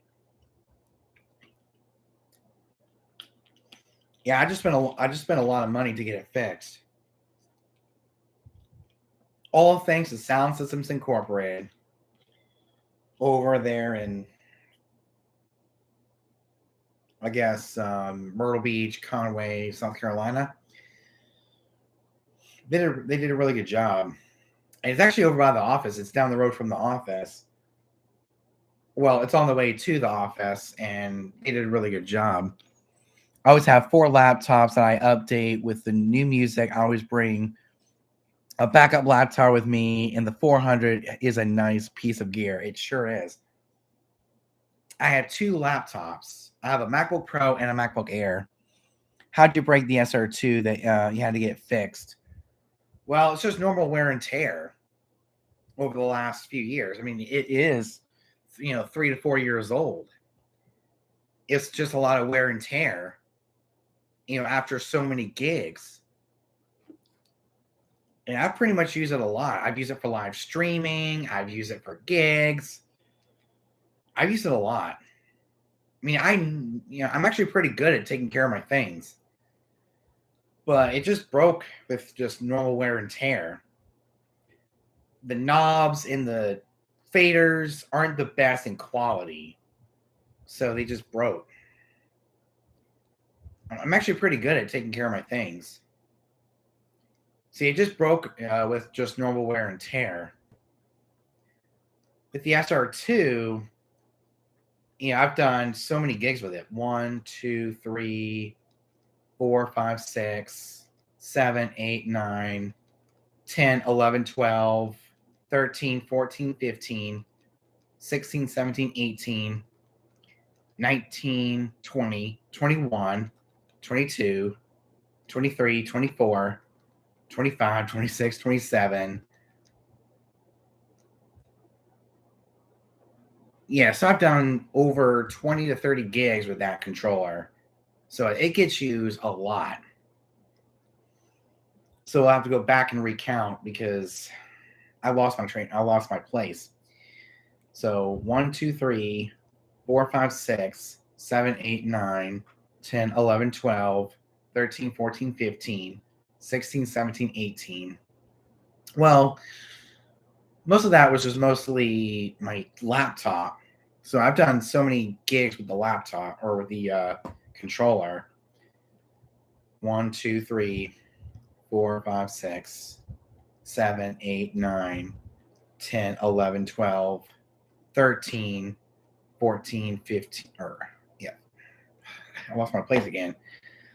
Oh, well, so it's just a lot of gigs that I've done with that controller in the last few years. So it's just been normal wear and tear, which is how it broke.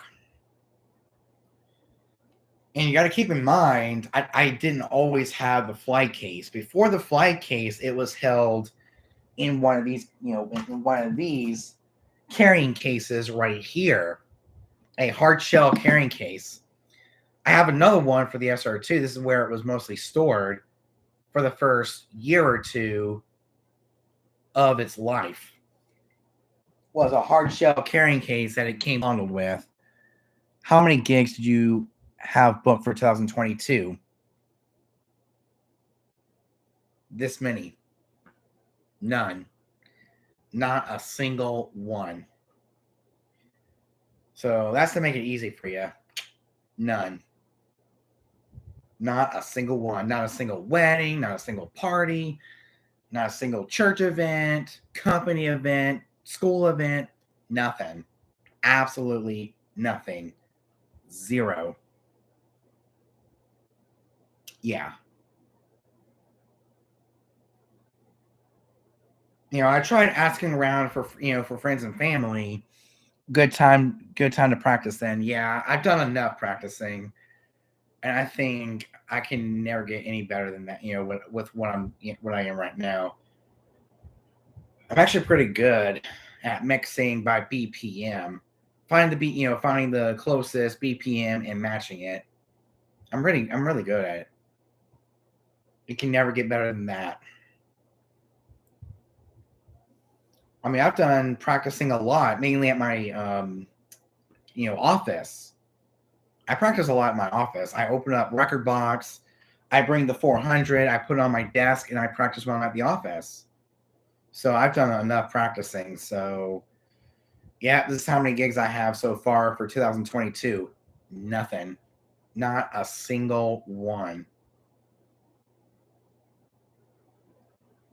I don't know what's wrong with me. Am I charging too little? Am I not a good DJ? Am I not a good person? What is it? You got to branch out so you can get more gigs, not just family and friends. Well, you don't know what it's like to have autism.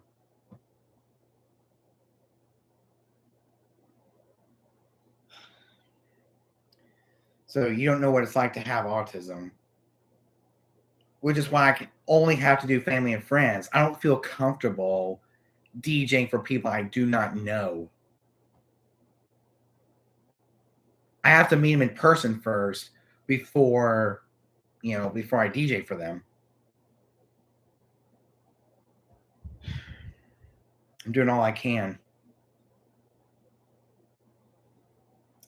So yeah, it's hard being an autistic DJ, which is why I only have to do family and friends. I have a son that had okay. So yeah, that's why I only have to do family and friends because I don't feel comfortable doing people I do not know. I feel your pain, my friend. Yeah. So it's hard for me to branch out if I don't feel comfortable DJing for people I do not know. So that's why I only have to do family and friends only. Keep it private. I'm only DJing for fun. For those who just came in, I'm only doing it for fun, but making money on the side. You are doing very well. I enjoy your gig logs. Well, there's probably not going to be as many this year as there was in years past. So tell me what I got to do to book more events with family and friends. I'm doing all I can. I'm reaching out to different friends and family, but then they book other DJs.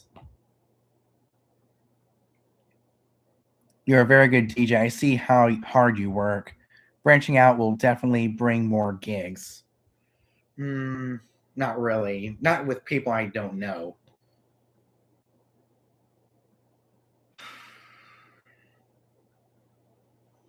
I'm doing the best I can.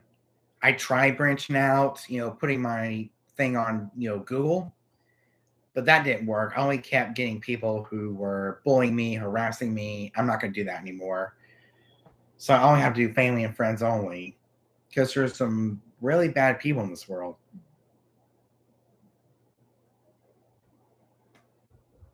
It just stresses me out.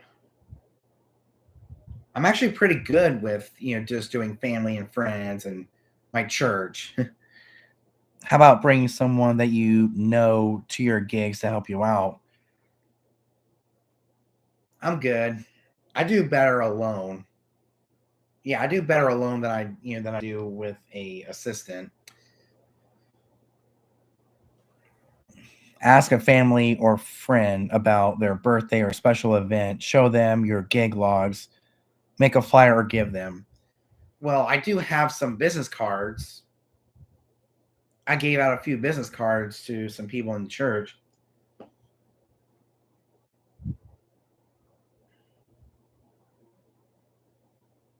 but I never get told these things if they want, me to DJ. I always wait for them to ask me or send me a DM before I, agree to a gig. That's how I get my gigs, is that people ask me through Messenger and they, just hook me up like, like so.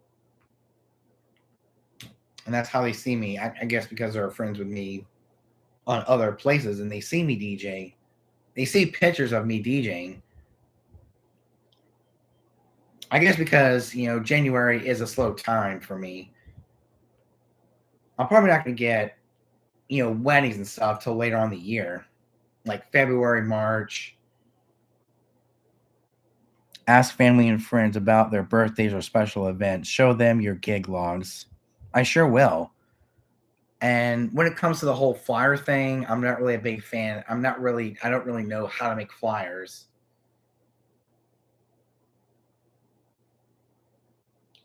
Yeah, I don't really know how to make flyers. I do something the old school way, which is business cards. I got so many in my wallet. I even have some at my office, as spares and backups, just in case I need to fill up my wallet with even more business cards. I give out business cards and see if they want, to book me as their DJ. I mean, I'm doing all I can to get booked more events.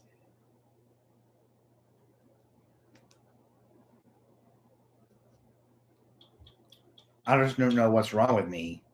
Am I charging too little?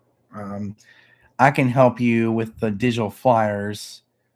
We need to help one another as a DJ community. We sure do. I mean, I'm not too tech savvy when it comes to making flyers.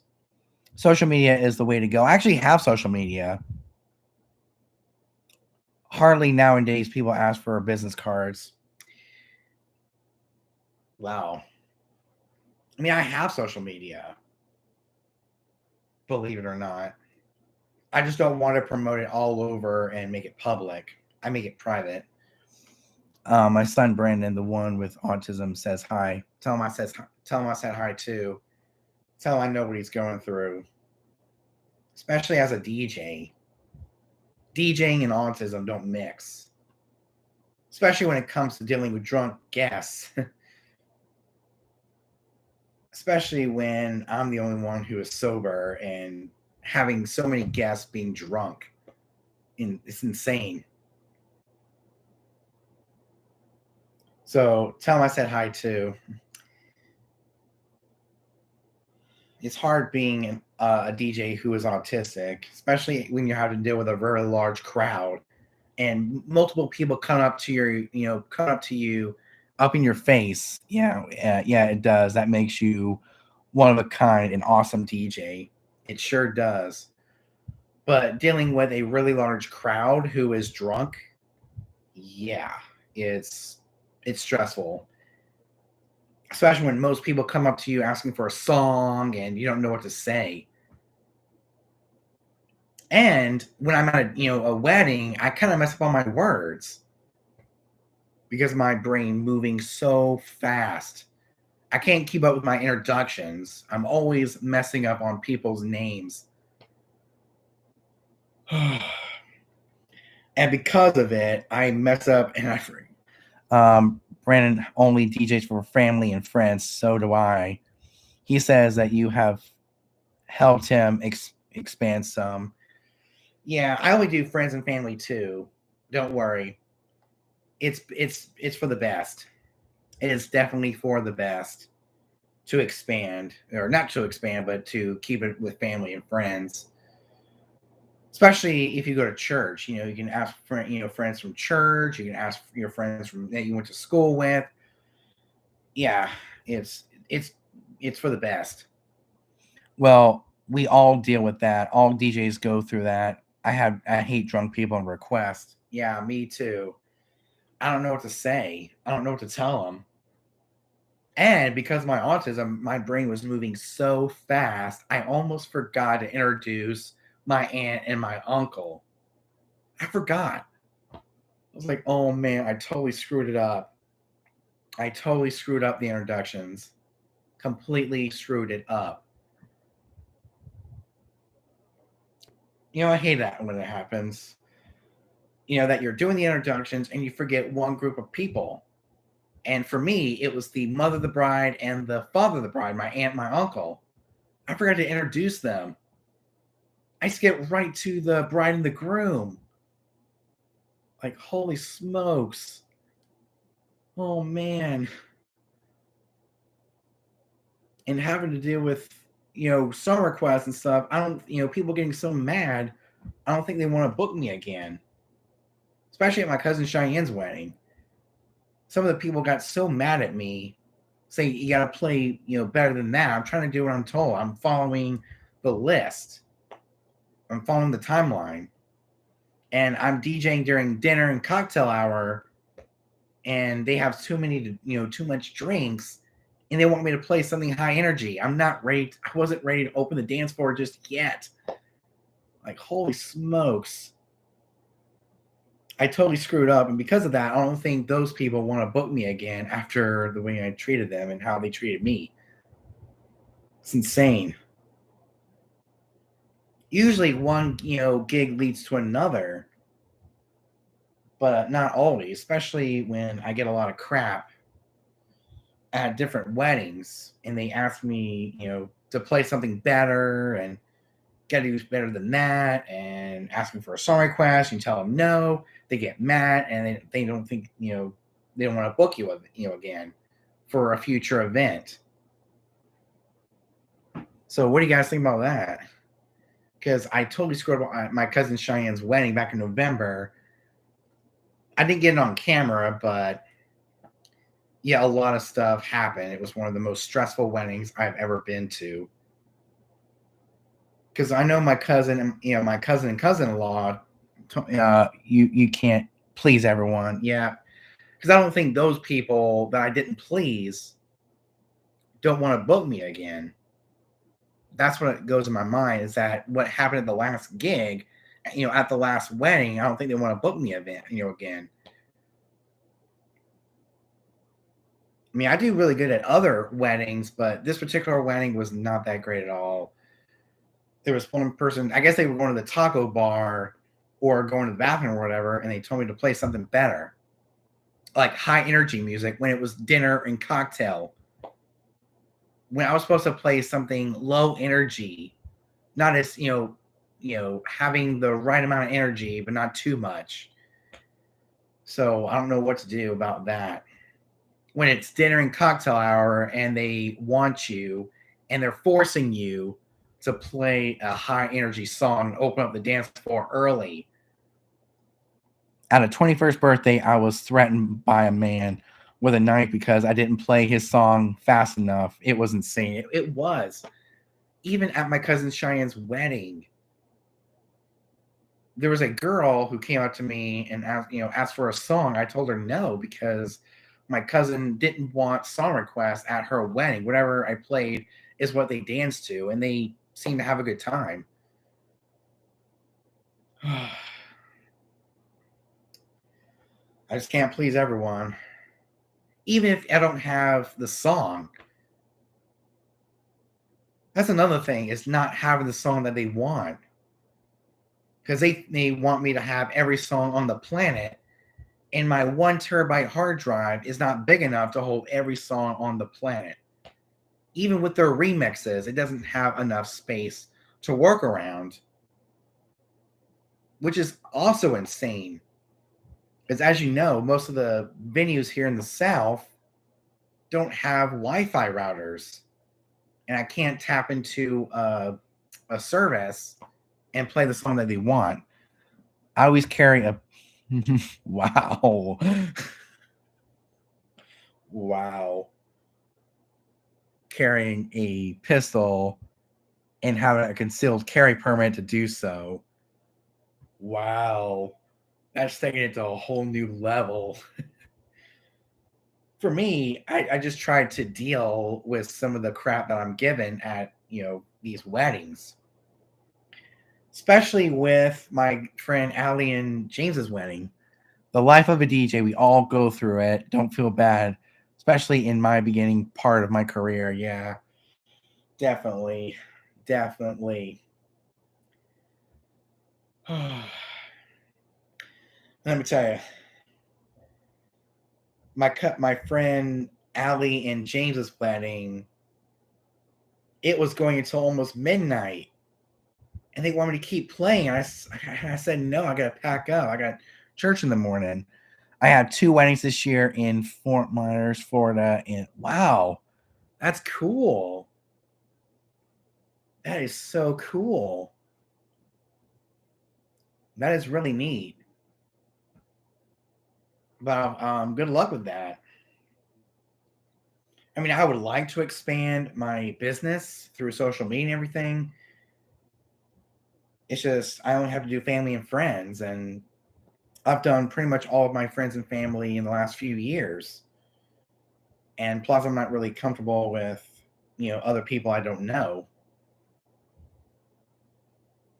That's why I put up this. It says book now. And here's what I said 6 days ago. If anyone needs a DJ for any event in 2022, let me know. I'll be happy to DJ and provide the best possible service.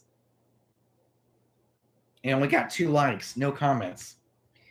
So yeah, we all go through it. And at my friend Allie and Jace's wedding, they want me to continue to play until midnight. I was running out of songs to play, number one. Number two, I was tired. I was worn out. I had church in the morning. I had to get up early for church that next morning. Have you tried Hacker? Yeah, if it helps you organize your crates and develop awesome crates. I haven't really, because I don't know if I'll like it or not. I mean, I keep seeing it all over, social media and stuff. I've heard about it, but I don't know how to get into the Crate Hackers thing. Okay, Crate Hackers. Okay, I'm on the website. I don't know where to go from there. It says no more stressful searching for the next song. And let's see what happens when I press get started.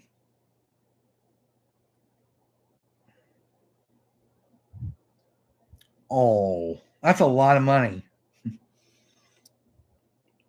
I know it is. I've seen it on social media all over. I've seen the videos.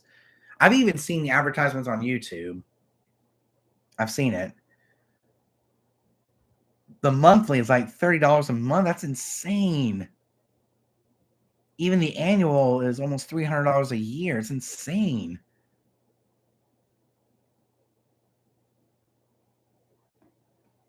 I have the DJ Command Center made by Bun Entertainment. That's really cool. I was thinking about one of those, but they're just too expensive for me. I have to work around a budget. I have so many things to pay for.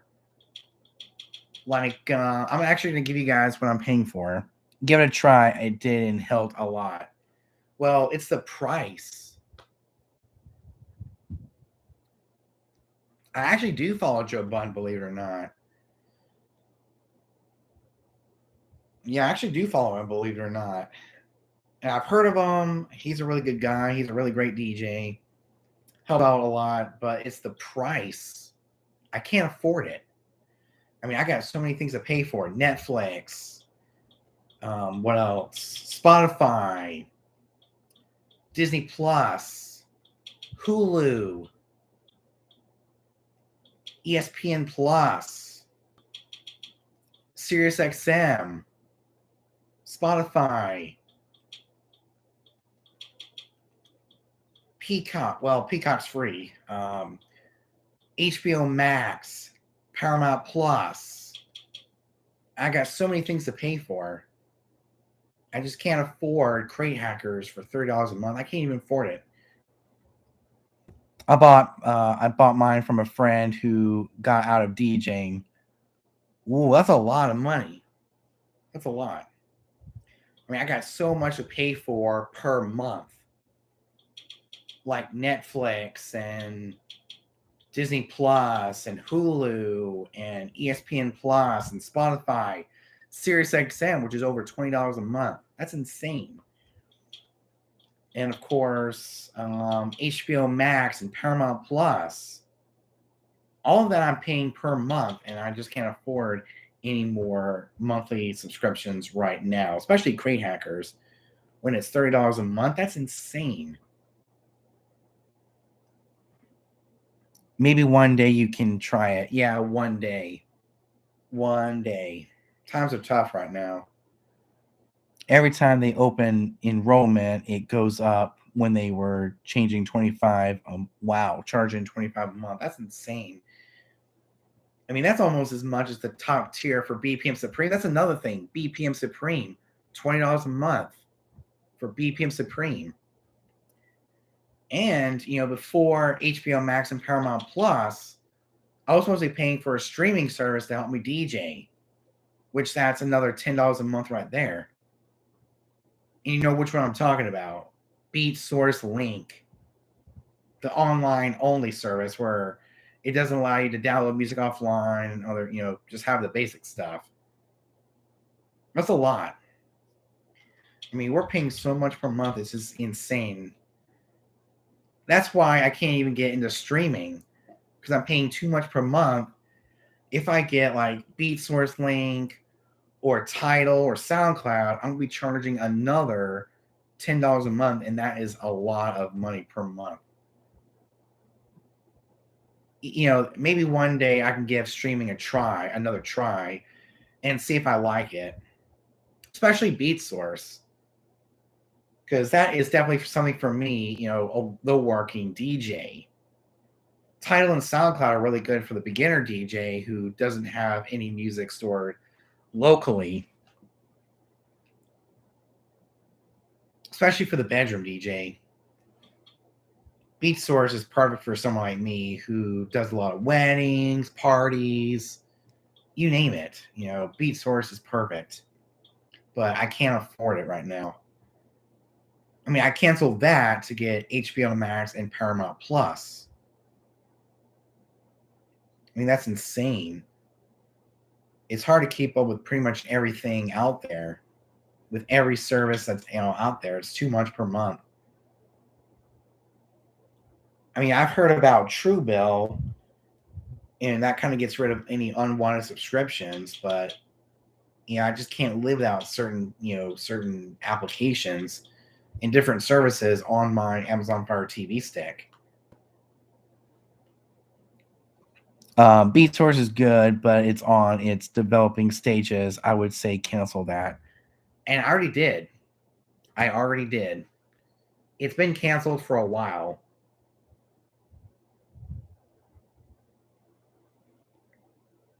Yeah, it's been canceled for a while.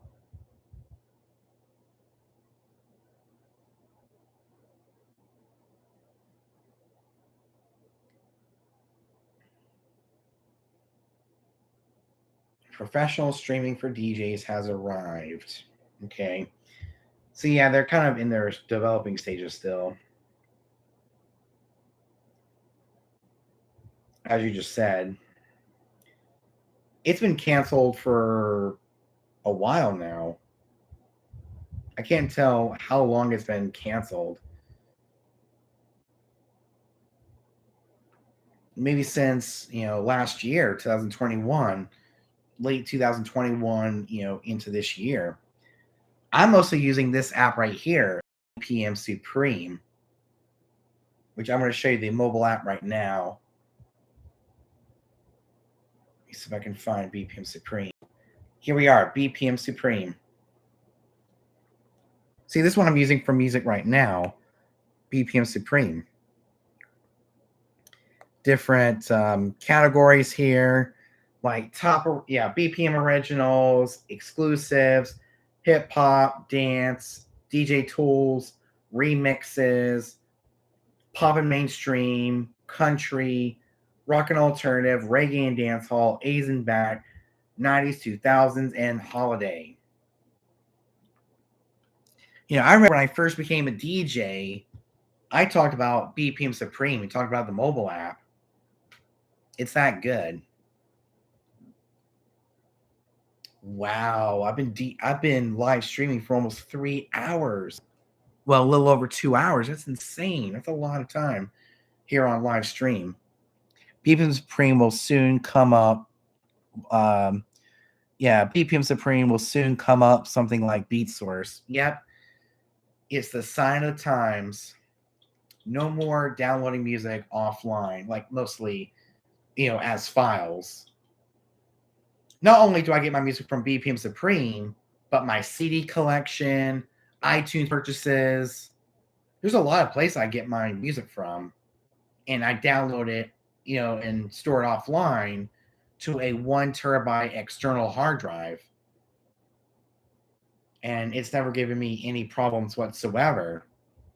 It's been very reliable for the most part. I could DJ anywhere. Even if I don't have Wi-Fi, I can still DJ and perform a really good set. Like, I could be in South Dakota, visiting my brother and my sister and sister-in-law. I could be there and I could DJ with my local files, and people don't say anything. They just enjoy the music and they enjoy whatever they're hearing. So that's a really good thing about local files. I can be anywhere in the world. I can be anywhere. And I can still have, I can still DJ. I could be on a boat and DJ, because a lot of times boats don't have Wi-Fi. And if we do, it's multiple Wi-Fi routers being picked up from these different houses around the boat, and it's just so hard.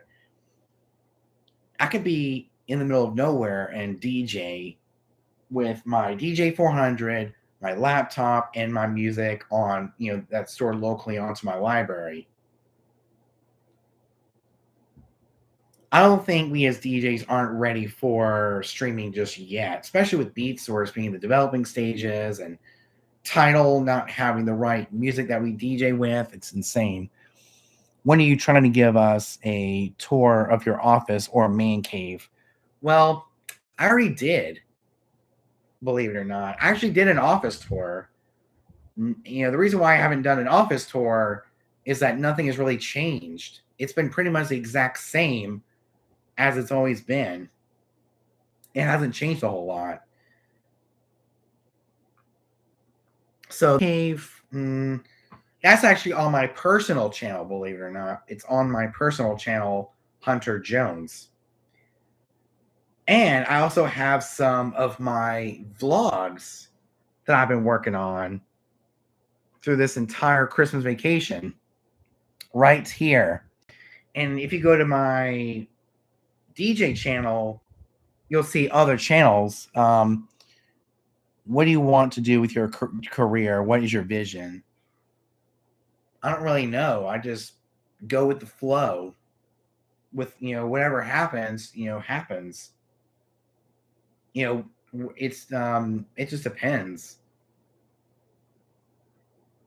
You never know. I could go out of business one day. I don't know. I just don't know. I don't really have a vision, what I want to do with my career. Basically continue what I've been doing, and that is DJing for fun with friends and family. Basically what I've been doing for the last few years of my career. It's just DJing for fun and, getting paid on the side. That way I can use it towards upgrades and make it even better. So I don't really know exactly what I want to do.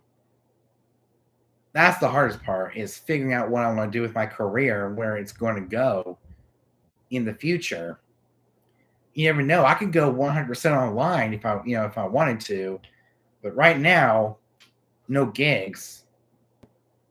This is the first time in 3 to 4 years I've yet to get a gig, a single gig.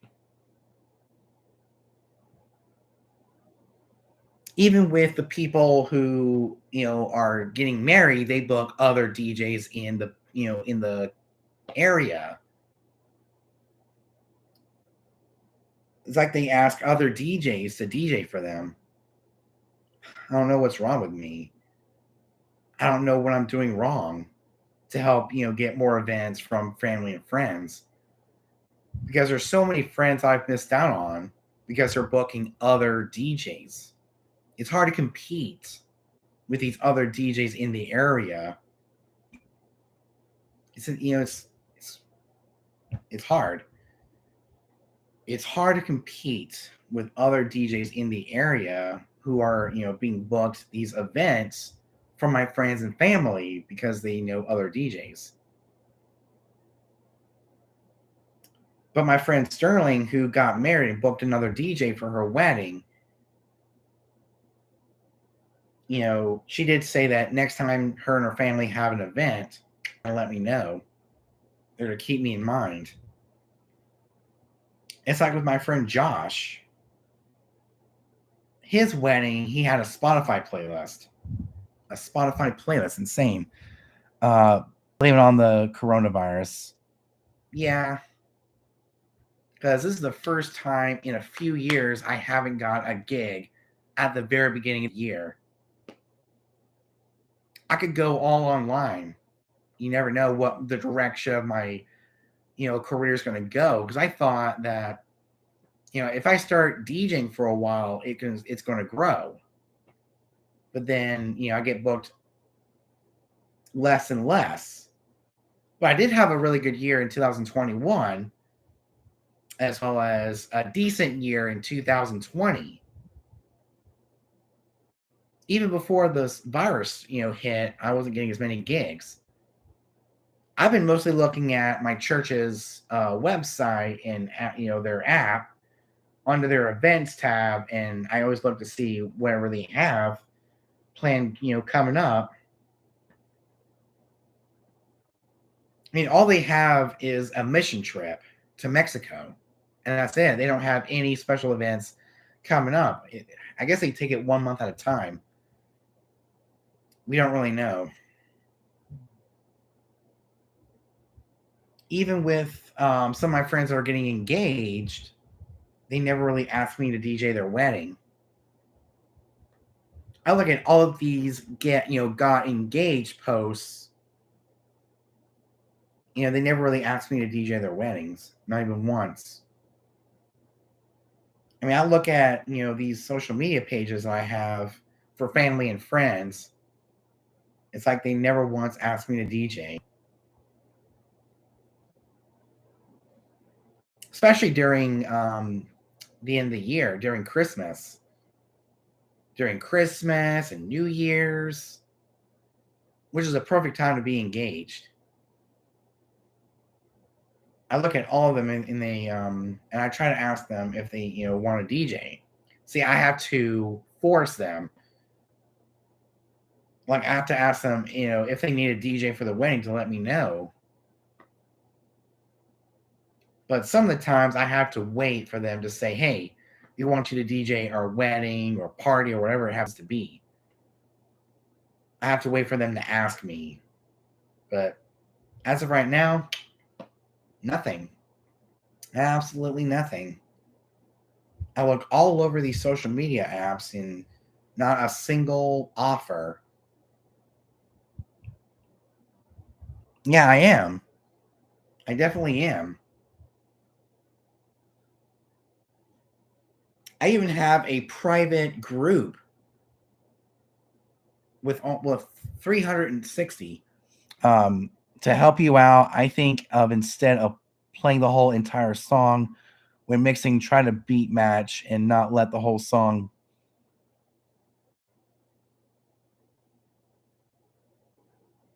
I never do that. I never do that.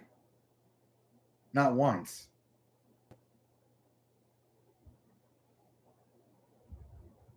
I never played the whole song.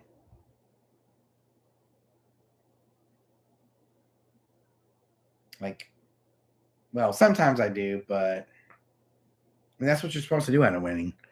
All the engagements of your family and friends, send them your info and give them. All right. But it's really hard to find the ones who got engaged. It's all over the place, and some of them I have to even I can't remember who got engaged and who didn't. I have so many friends on here. It's hard to pick out which ones got engaged during Christmas and New Year's.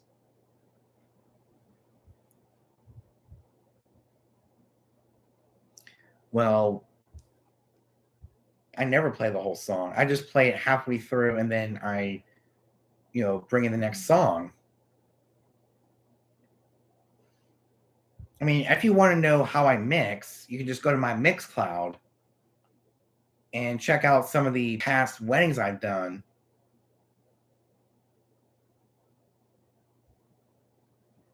Don't worry, you will look. Don't worry, you will get booked. They will come. They sure will. And I even have my business page for my friends and family to see.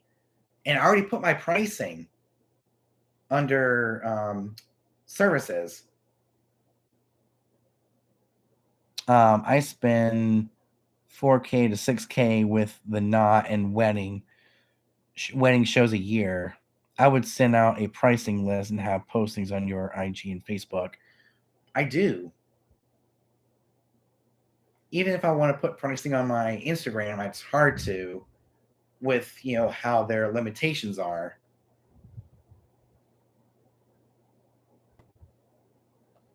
Okay, one follow. Baby Donnie and delete. Whoever this Baby Donnie is, do not send me another follow. This is for friends and family only. I got in trouble for adding people I do not know. Always hand out cards and ask people that you have played for to leave reviews on your DJ page. Right? I mean, that's what I've been doing. I've been looking for people to hand out business cards to. Well, we are trying to help you. Cool thing. We are here. I know you are. I know you are. And I'm really happy. I'm really thankful for that. But some of this stuff I'm already accomplishing. Like I'm not playing, the whole song, or I'm actually mixing, believe it or not. And I know I'm not mixing, but I'm fading out one song to the next, halfway through the song. And I'm playing a decent amount of the song before I go into the next song. And some of the stuff you're already telling me, I already know, and I've already accomplished. If you listen to some of my mixes, I'm actually pretty good at mixing, believe it or not, because I have a ton of different mixes that I'm not playing the entire song. Man, my throat.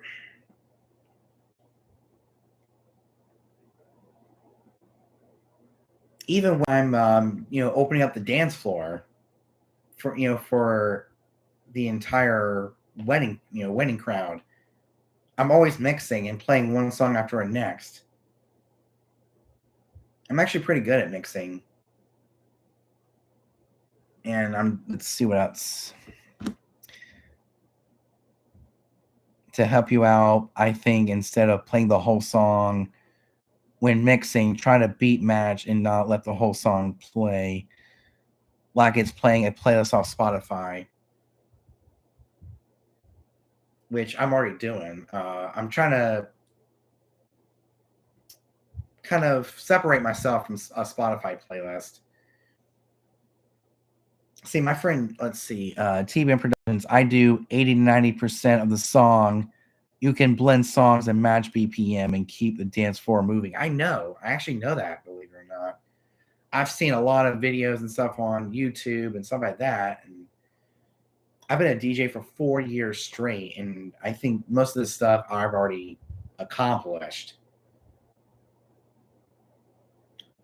But the best songs to blend are, I basically have radio songs that's really hard to find the end point of that particular track. I'm mostly playing the idea. Do a sweetheart mix for Valentine's Day on Mixcloud now, so couples who are getting married can listen to it now before Valentine's Day. Well, I would, but I don't know any songs that would fit within the Valentine's Day set. I have so many songs that I don't know what to play.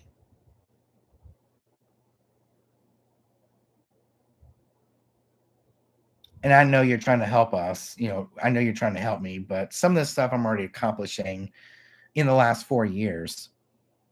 And I'm always handing out cards and asking people that I played for. Yeah. Well, as of right now, I don't really have any reviews. So that's pretty good for Wedding Wire. Quick mixing is for TikTokers. Weddings, you play most of the song. DJ Cool Thing knows his stuff and is good DJ. Yep, I sure am.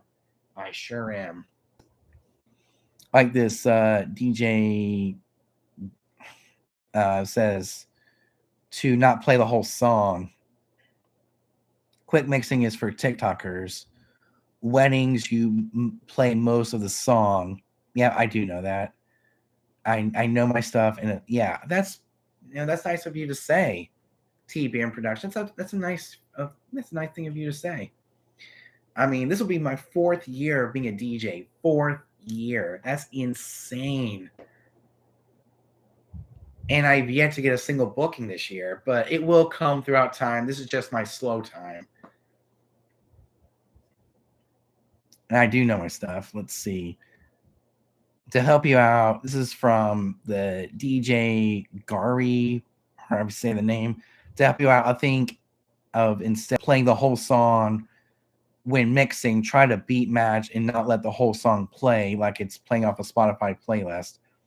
I got your back, bro. I know you do. We are trying to help you, Cool Thing. We are here to help. I know you're here to help. I know all of you are here to help. But some of the stuff I already knew, like quit mixing, not playing the whole song. It's like Cleveland Terry did not play the whole song. And I'm actually going to listen to him. But yeah, quick mixing is for TikTokers. Well, we do live in the TikTok era, and most people want to hear the song that, part of the song they hear on TikTok and just, go to the next song. So if you take a look at TikTok, we're basically in the TikTok era.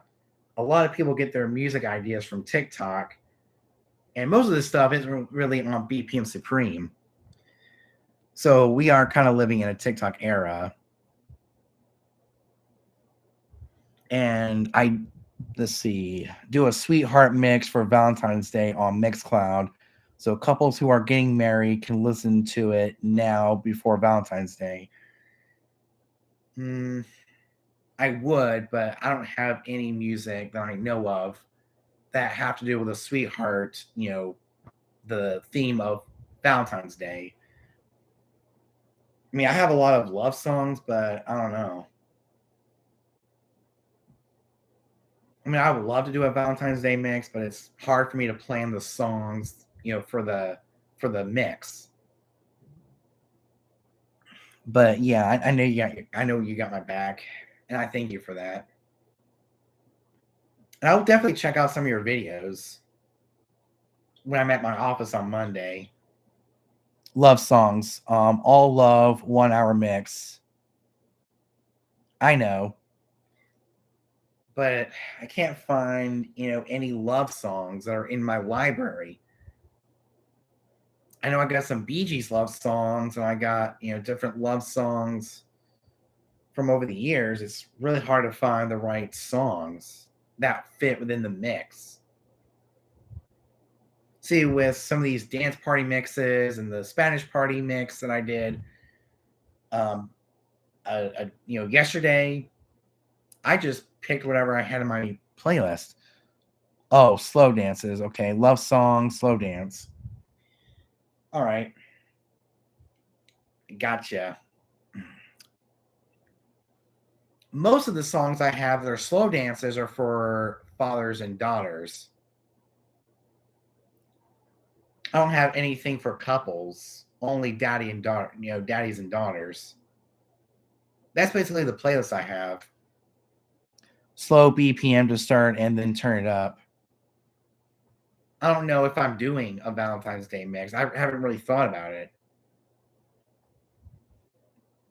How about a high energy R&B songs for Valentine's Day? I don't know any I don't know any R&B songs. Not a single one. I'm not really into that kind of music. I'm mostly into the pop, country, rock, Christian music. I'm mostly into that kind of music. I'm not really into the hip hop, rap, and R&B music. So I don't know what songs to play. I'm not really big on R&B songs. And when it comes to oldies, I like 50s, 60s, 70s pop, especially disco, funk. Well, for the 70s, I like 80s pop, 80s rock, 90s pop, 90s alternative, 2000s pop. When it comes to 2010s, I like the 2010s pop. I'm mostly into the pop music, but I'm not really into R&B music as much. So yeah, I like 50s and 60s oldies. I like 70s disco, 70s rock, 70s funk, um, 80s pop, 80s rock. When it comes to 90s pop, 90s alternative, 2000s, it's mostly 2000s pop that I like. 2010s, I mostly like the 2010s pop, and then I think that's pretty much it. 2010, yeah, 2020s, not as much since I'm getting pretty old. Lone Star, Amazed to Start, yeah, that's a good one. Do an oldies mix, yeah, that's perfect. I can definitely find some love songs within my decades crates. There you go. An oldies mix would be awesome. Like what decade? Oh, I have 50s, 60s, 70s, 80s, 90s, 2000s, 2010s. Like which oldies do you want me to play? Like, I don't know what would be perfect for that particular set. Whether it's 50s, 60s, 70s, 80s, 90s. I don't know which ones to play, like which decade to play. Um, so yeah, I like oldies, mostly oldies. But when it comes to R&B, I'm not really too big on R&B music, as I am pop, rock, mostly the oldies rock. When it comes to the newer rock, I'm not really a big fan of. When it comes to 2000s, 2010s, and 2020s rock, I'm not really into that kind of stuff. Most of the rock music I like is from the 80s and 90s. Pop music, 50s, 60s, 70s, 80s, 90s, 2000s, 2010s, 20, some of the 2020 stuff. Betty White can I don't really oh Barry White can't get enough of your love. I don't really have that song. Bee Gees, How Deep Is Your Love? That's a good song. I love the Bee Gees. How Deep Is Your Love?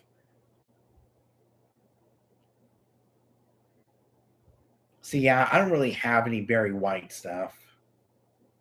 I do have Bee Gees. I grew up on the Bee Gees since I was a kid. Be creative mix up all the decades. Okay, which means I got to go into my decades crates and see what I can find. Because on Serato, oh man, I have to pull out the SR2. Wow. Or I can use Virtual DJ with the DJ 400. I don't know. I'll figure out how I'm going to set up all this stuff. See, we'll have to wait till January 20th for all this to happen because I'm getting my. Oh. Instead of doing a Mixcloud mix, I can do Twitch.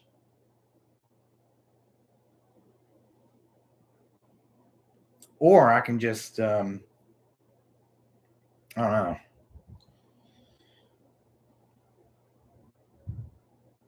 We'll figure out what to do.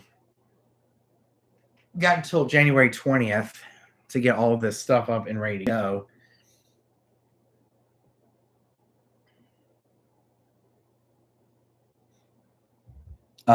Keith's Make It Last Forever. I don't really have that song. I've never really heard of it. but I'll see what I can come up with. I'm not really, I'm not really into this. I don't really have streaming, so it's really hard for me to find these songs. See, I have to choose whatever I have on my hard drive here, the Lacy hard drive. You're a professional. You can do it. I know I can. But some of the songs I don't really have. What's your Twitch account? It's DJ Cool Thing. Same as my YouTube, and pretty much same as everything else. Good. Slow R&B from the 80s. I don't think I have any R&B from the 80s. Instead of going, okay, so we're going to close out Spotify. I'm going to open up Serato. And I'm actually going to go to my decades, 1980s. I'm going to select the genre. Yeah, I'm going to go to genre. And bring it over here towards the artist. Genre. Here we go. R&B. I actually do have some R&B, believe it or not. But I still consider it pop, like some Billy Ocean, Bobby Brown, My Prerogative. I don't really have any slow R&B. I mostly have high energy R&B, like Bobby Brown, My Prerogative, Saturday Love, Night Shift. That's a good one. Night Shift, Party of the Time, Eddie Murphy, Celebration by Kool and the Gang, Careless Whisper, All Night Long, Sexual Healing by Marvin Gaye. I got some Michael Jackson. Come on. Michael Jackson is not R&B. He's pop, the king of pop. He's not R&B. I mean, most of the R&B stuff, it says I have is Michael Jackson. I got some Milli Vanilli. I'm Gonna Miss You. I got some Soul to Soul, Back to Life. Back to Life. I got Toto's Africa, Whitney Houston, How Will I Know? I Want to Dance with Somebody. I got some Prince. I got DeBarge, Rhythm of the Night. Musical Youth, Pass the Dutchie. Red. Oh, okay. So Pass the Dutchie it starts the reggae stuff. So Prince, Whitney Houston, Toto, Soul to Soul, some New Edition, Milli Vanilli, Michael Jackson. Most of my R&B stuff is Michael Jackson, even though he's technically not R&B. He's how about a soundtrack mix from your favorite movies? Yeah, I could do that.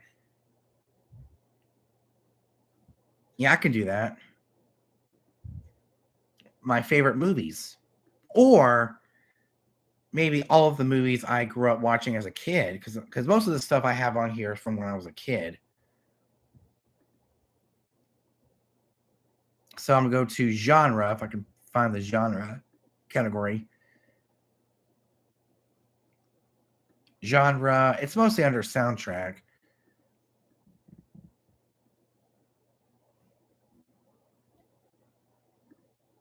Okay, so we're going to go all the way down to the S's, which is soundtrack.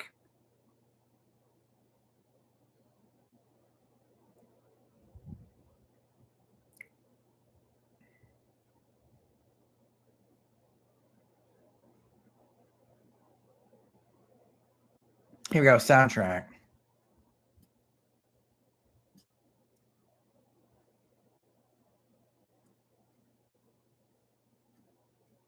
Oh, yeah, I could probably do that. A mix of some of my favorite movies. All songs are awesome. Yeah. Yeah, I got a lot of soundtracks, mostly from when I was a kid. I even have some stuff from Broadway shows I did when I was in middle school, like Honk, Guys and Dolls, Once on This Island. some of that stuff will take me back to when I was in middle school when I did plays. So I'm going to go to the very top of the soundtrack stuff and see what we got. Singers and songwriters, not really. Here we go. Soundtrack. Jimmy Neutron, Little Mermaid, Forrest Gump, Coco, Guardians of the Galaxy, Beauty and the Beast, Pitch Perfect, which is on the song Cups, When I'm Gone, Trolls, Coco, some more Coco, Shrek, Moana, High School Musical, Chicken Little, Cars.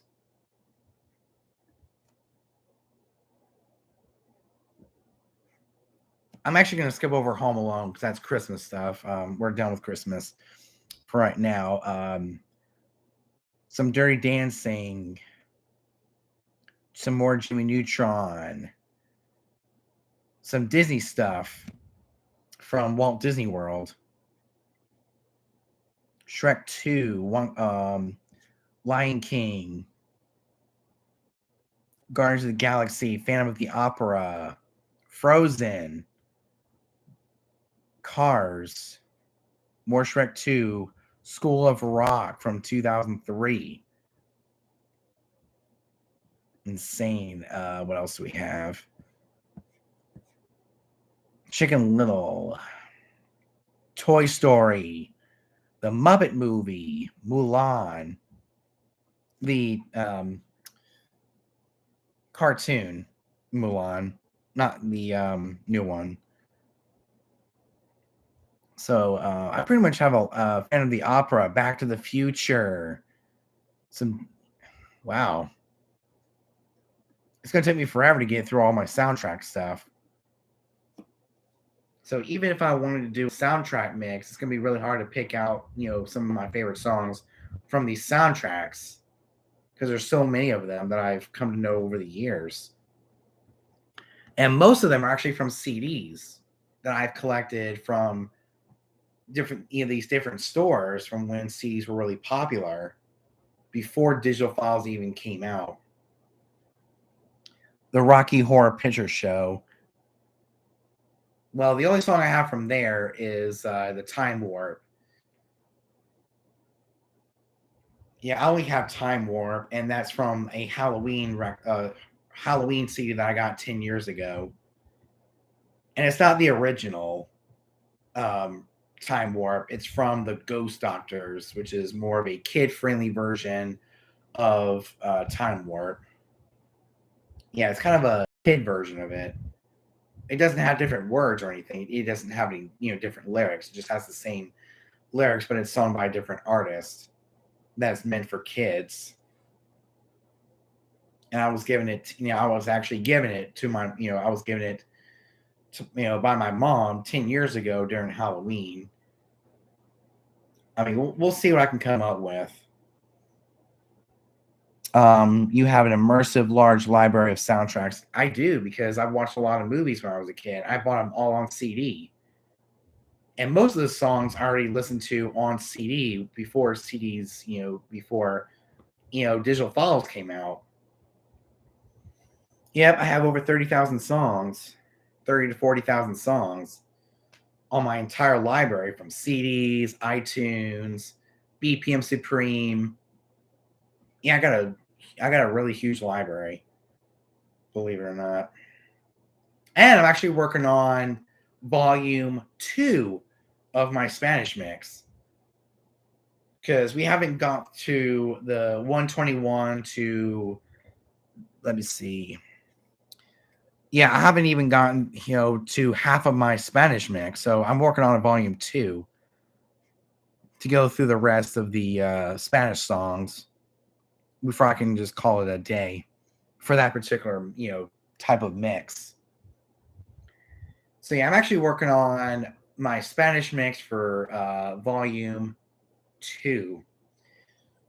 I mean, I only have volume 1, which is mostly 120 beats per minute, and we haven't gotten to the faster ones yet. So it's gonna take some time to get through all these songs. Spanish music. And I'm actually go down to BPM and sort by BPM. See, we haven't even gotten to the 121. Let's see what the fastest BPM 40. Yeah, we haven't gotten to the 121 to 140 range because that'll be part of volume 2 of my Spanish mix, which I will work on maybe The Office. I'll call it Spanish Mix Volume 2 or Spanish Hits Volume 2 or something like that. We'll come up with something. But don't you worry, I'm working on a Volume 2. This might be the longest ever because we're going to go down to 140. Well, the 138 beats per minute range. So I'm actually working on another mix. I already have something in my head, and that's my Spanish mix volume 2. Because we haven't even got to the 121 beats per minute yet without running out of time. We were already, so when we got through the rest of these 120 beats per minute, the mix was already an hour long. So instead of making it, longer with 121 to 138, I decided to stop it and then make a volume 2. Because not all of my Spanish songs can fit onto one mix.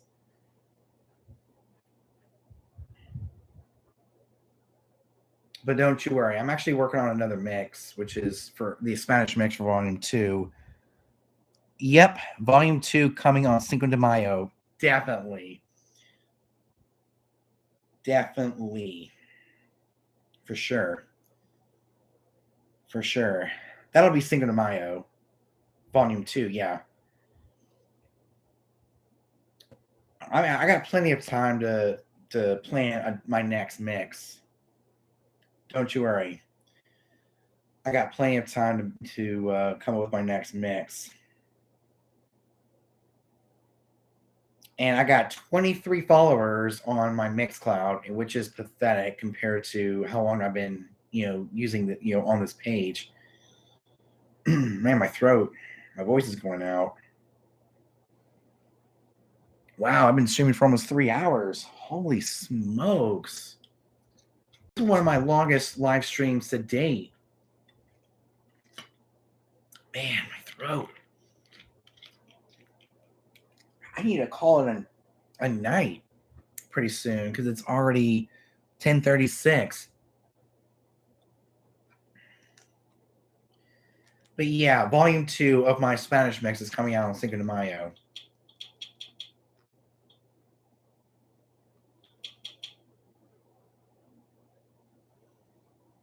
So yeah, my volume 2 mix for my Spanish mix is coming out on Cinco de Mayo. Let's see, which mixes have I done? I've done an 80s and 90s mix. I've done a party mix. I've done a house mix, a club mix, an EDM mix, a mini mix for December 2019, club mix, March 2020 mix. I've done an 80s mix, a 90s mix.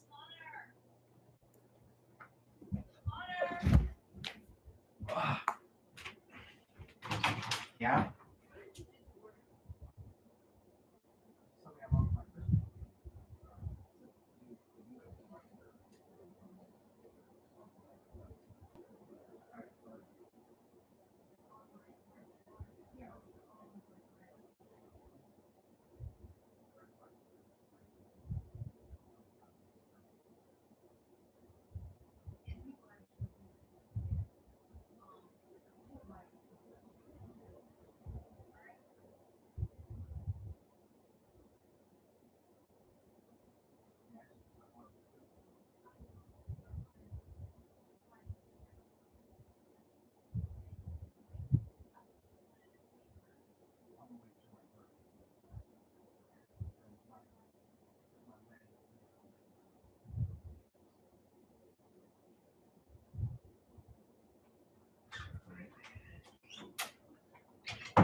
Business.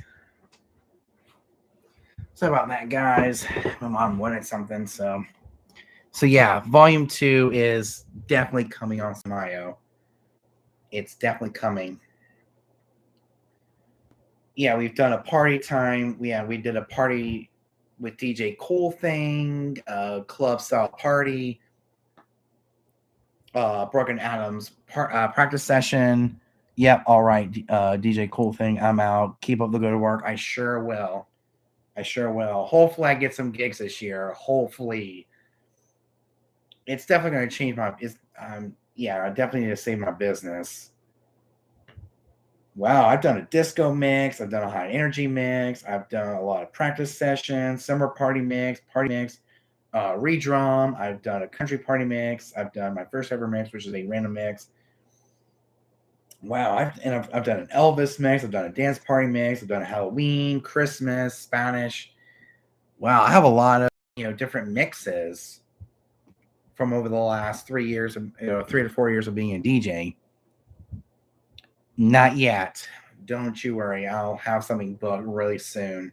But as of right now, nothing. Not a single gig has come in. Nothing. I might have to go out of business. If I don't get any business in, I might have to go out of business. There'll be no more DJ Cool Thing, no more Cool Thing Entertainment. None. Nothing. Absolutely nothing. If I don't get any gigs this year, my business will have to go out of business for the lack of business. And I don't think my business can survive, another year. I mean, I know it's only January. I mean, I got plenty of time to get booked events, but I don't know.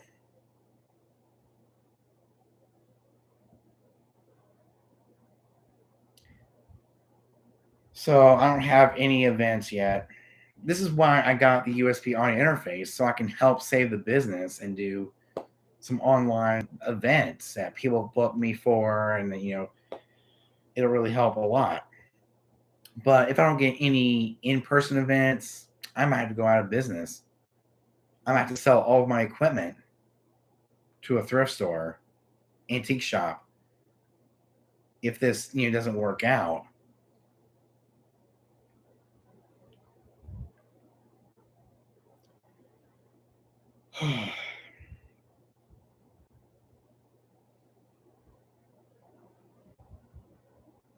So the answer to the question is nope, not as of yet. So this is how many gigs I have so far. Nothing. None. And we've actually been talking about that this whole entire time to help save the business. Help save Cool Thing Entertainment.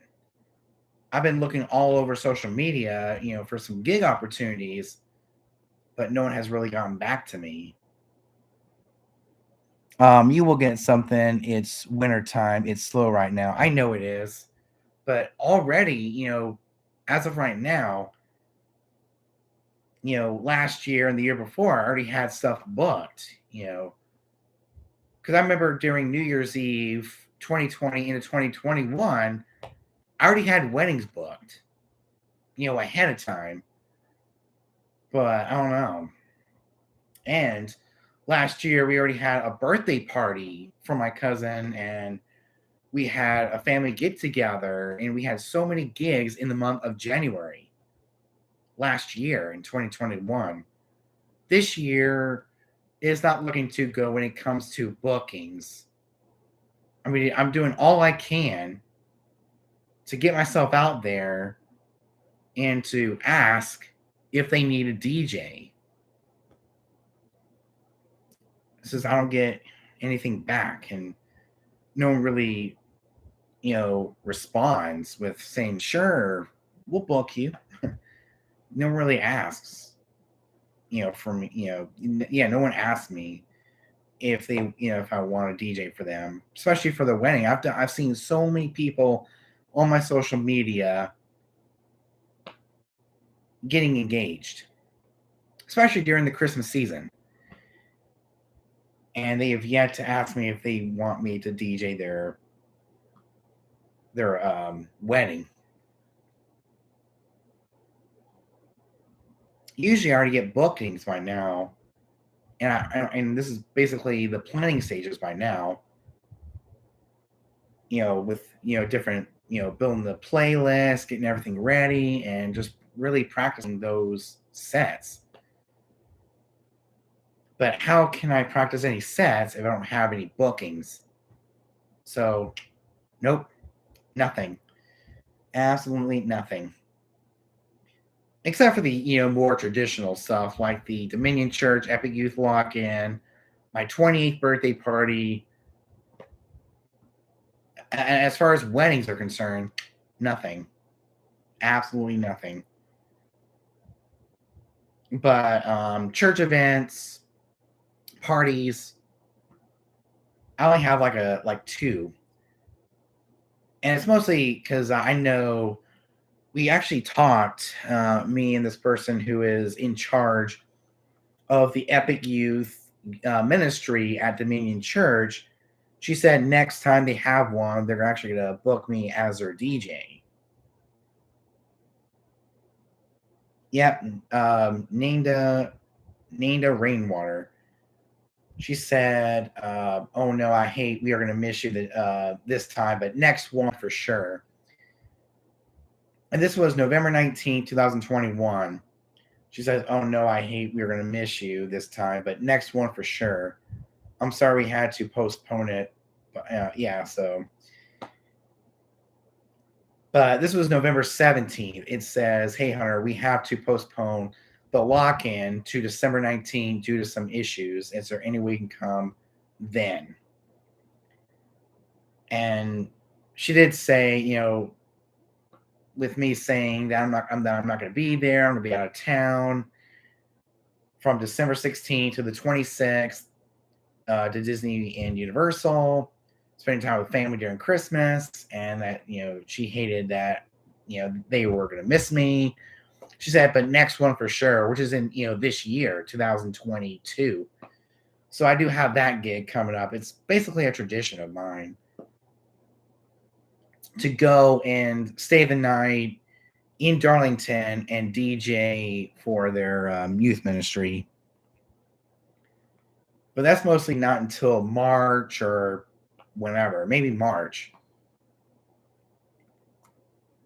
Like March, April, May, that's basically my slow months. January, February, March, April, and of course, early May is my slow times. I don't start getting, weddings until, Christmas time, when say, hey, we're having a wedding on this day. Can you DJ? Basically, this is the planning stages by now. Especially for 2021. We already had bookings for 2021. But here it is, 2022, and I've yet to get a single booking. Nothing. But I am DJing my very own 28th birthday party. Yep, which means another gig log. We're having a 28th birthday party for me in April. Like early April, because we're busy opening up the fireworks stores and stuff like that, getting ready for the summer. April was definitely that time of getting ready for, 4th of July and, the summer when people start buying fireworks. But don't you worry, there's going to be some gigs, but they're not going to be as exciting as the weddings and, stuff like that. Weddings, that's what I have none of. This is how many weddings I have booked. Nothing. I think it's mostly going to be parties and church events and, stuff like that. Hopefully I can get back to school events, because I haven't done a school event in 2 years. 2 whole years.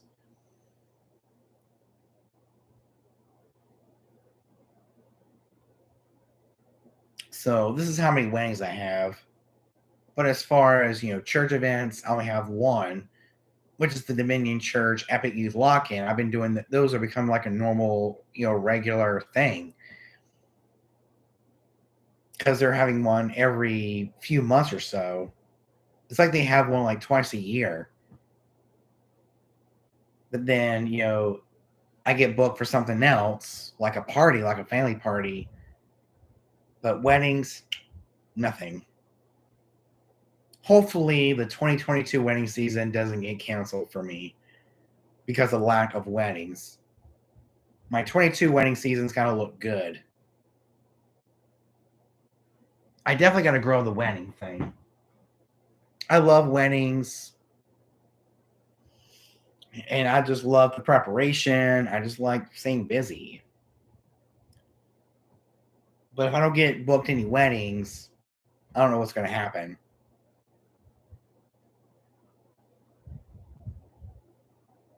But as far as, gigs are concerned, not a single one, except for the usual gigs that I do every single year. Like 4th of July, the Dominion Church Epic Youth Lock-ins.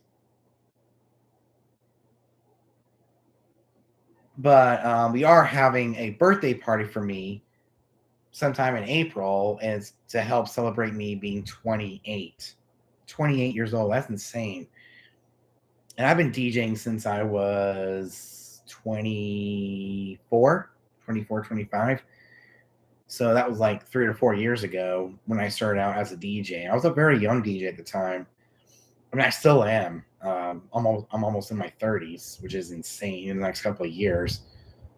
Come 2024, I'll be in my 30s, which is insane to think about. So it's going to feel weird DJing my very own, my own party. My own birthday party, I'm DJing. Even though I would like to get another DJ to take a break from DJing, but whatever will help me out in the process of, trying to get my business back up and running and, get my business out there with business cards and social media.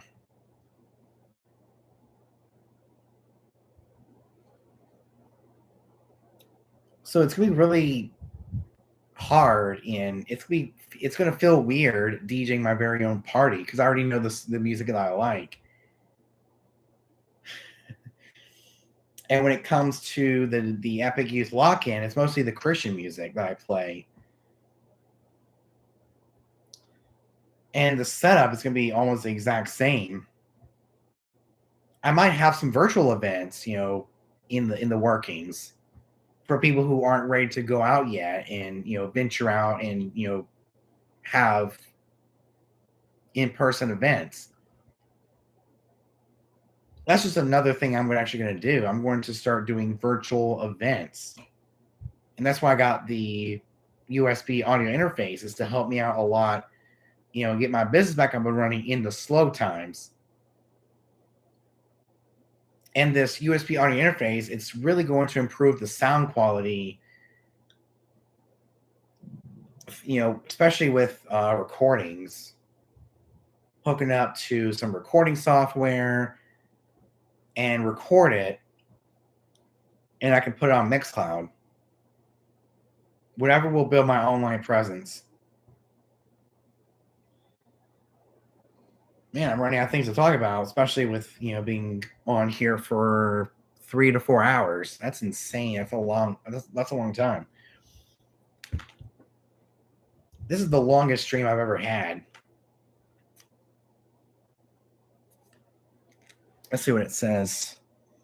You will get something. It's wintertime. It's slow right now. I guess I already read that. But it is the slow time. It's January. People aren't booking as much as right as usual right now. It's a slow time.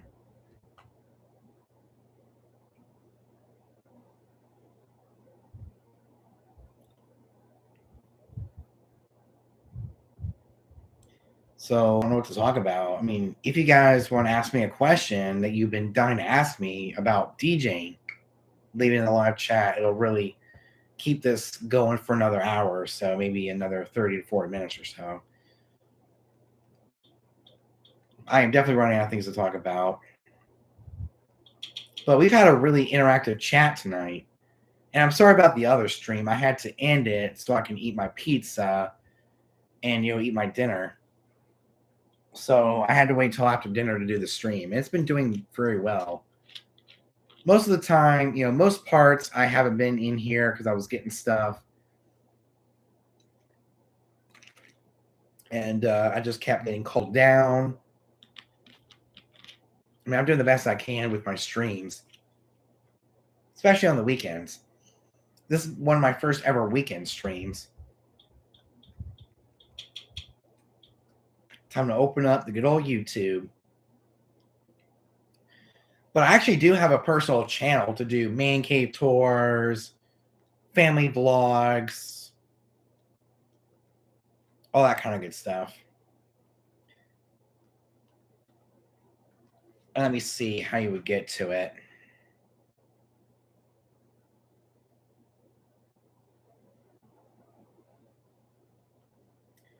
Okay, let me see here. YouTube, my channel. Here we go. It's under the channels tab. You scroll all the way down until you see my other channels. That is where all of my personal videos, my non-DJ related videos are. That's why I created a secondary channel.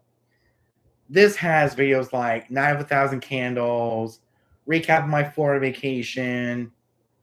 It has my entire video series of my Florida vacation and why I haven't been, doing DJ video streams in a while. I also have a golf cart buyer's guide, gas versus electric and which one is better. We have a Christmas 2021 Man Cave tour. We have downtown Conway Christmas tree lighting. We have a part review of my new turntable, the Fluence RT81. We got my vinyl finds. I got a product tour. Like we have a first look at my new turntable, the Fluence RT81. The unboxing of my 15-foot Amazon Basics RCA cable to go along with the turntable, my golf cart, how to make non-Bluetooth stereo or a boombox's Bluetooth, a bedroom TV update, the unboxing of my Amazon Fire TV stick. All of my non-DJ related videos are on this channel. All you have to do is go to DJ Cool Thing and go to my channel, scroll all the way down to the very bottom until you see my other channels. You tap on it and hit the subscribe, hit the notification bell, like you normally would with my DJ channel, but instead you're doing it with my personal channel, which is like personal family vlogs. If you like that kind of stuff. As of right now, I got 43 subscribers and 88 videos. And that was since 2 years ago.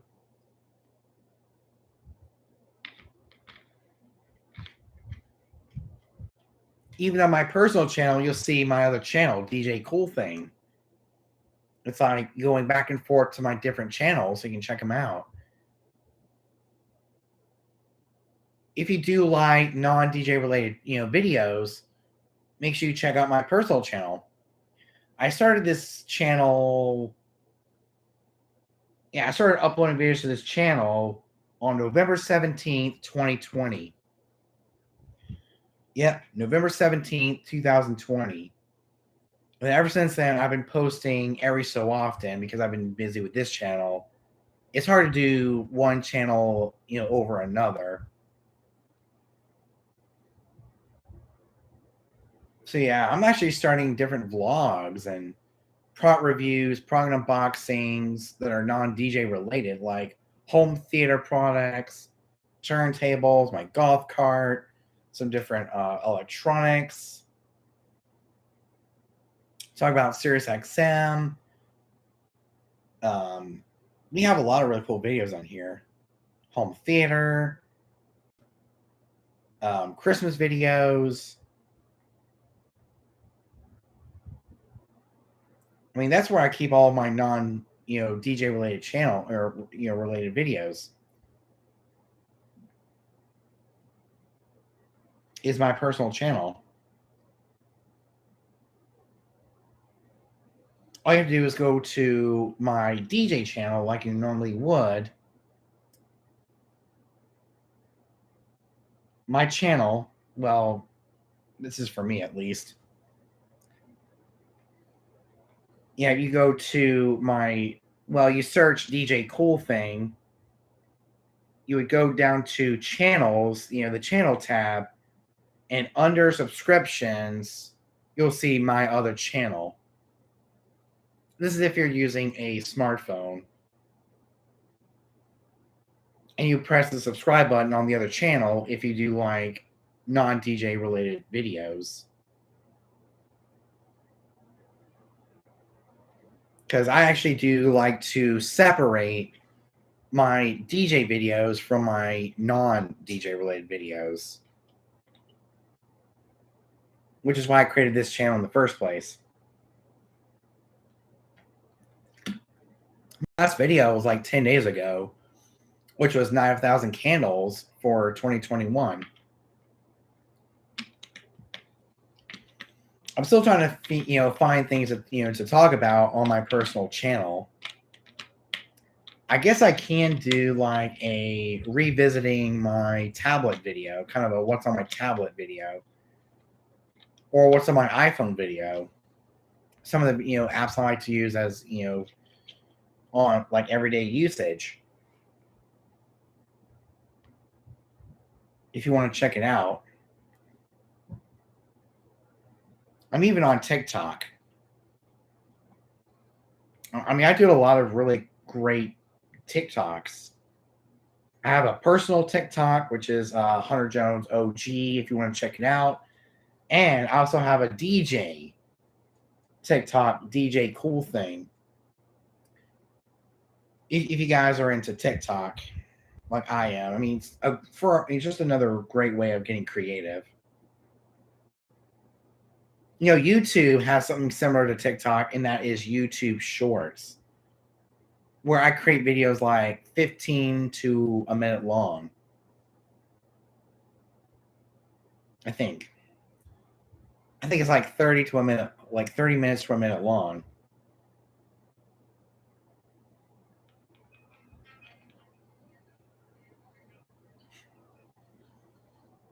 Let's see if you guys want to check me out on TikTok.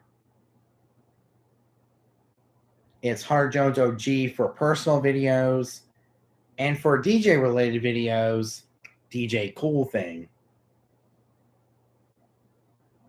The DJ Cool Thing TikTok page is not doing too well. It only has 234 followers since I started this channel back in 2019 to 2020. Let's see, I started this page on November 16th, 2019. So it's been 3 years, and I've only gotten up to 234 followers. That's pathetic. Especially for a TikTok page that's 3 years old. And I'm uploading regularly. If I come up with something DJ related, I put it on that page. My Hunter Jones OG has been doing very well. 1,613 followers, because I've been posting every day for the last 5 to 6 years. I'm one of the OG subscribers of this app. I started that page when I created this man cave, and that was 2016, 2017. It's been a long time. It's been a long time coming. Twitch I only created during the whole pandemic, so I can keep my online presence on Twitch. Mixcloud, I don't really know when I created my Twitch account or my Mixcloud. Mixcloud, I probably have had for quite some time.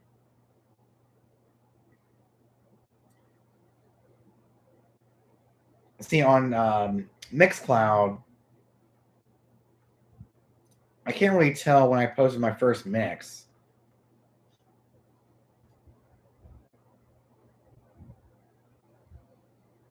2 years ago. So 2 to 3 years, I've been posting mixes on my Mixcloud, and I've only gotten to 23 followers.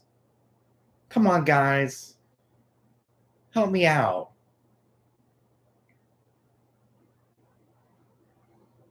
And most of my mixes don't get much engagement, like likes, comments, reposts. And let me tell you, what are you waiting for? It's free. It's free to use Mixcloud. If you guys want to help me out, it's been 2 years, 2 to 3 years since I've made my Mixcloud. So what are you guys waiting for? Hop on over to my Mixcloud page after I'm done going live and check me out on Mixcloud. I actually have an amazing Spanish mix for January 2022. It's gotten 1 heart. Yeah, it's got 1 like, 1 repost, and 1 comment, which just says, "Nice job with the mixing."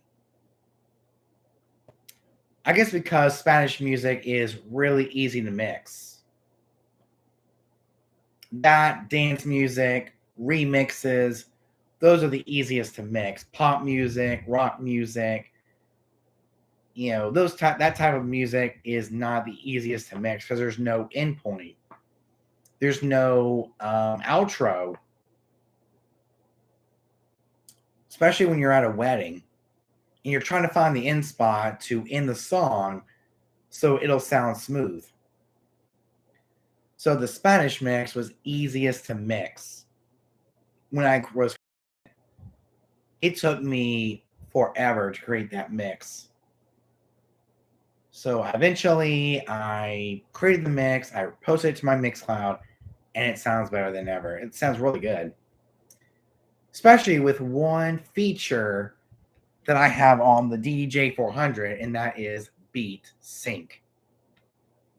Beat Sync. It lines up the tracks to make a smooth transition from one song to the next. So I know it's a more controversial topic on the sync button, beat sync, whatever it's labeled. It just really helps you line up the tracks so you can easily make that smooth transition from one song to the next and mix one song in. Especially even if you can't use the tempo sliders to, it's really hard to mix.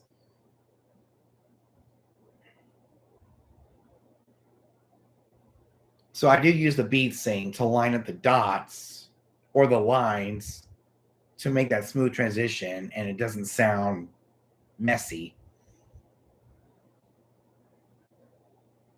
And that's actually one of my favorite features on the DJ 400, on the Pioneer DJ 400, the beat sync, especially when I'm making a mix. It makes a smooth transition from one song to the next, which makes it easy for me to fade out and fade in.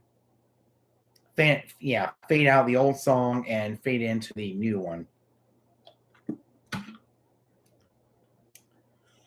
Wow. We've been streaming for almost 3.5 hours. It's insane. But I think I'm going to end the stream right now. This is going on way too long, especially with people who haven't joined the stream. They want to replay it. It's going to take them 3 hours to watch this whole entire stream from start to finish. But I might start doing some videos, some uploads after the weekend. I got church tomorrow, and I actually might do a video on Monday. If not, then maybe Tuesday, whenever I'm here at the house doing absolutely nothing. We'll talk about what is to come for Cool Thing Entertainment, which I already talked about in this particular stream. I mean, for some of you who are still on this stream, let me know what is the next video you want to see from me.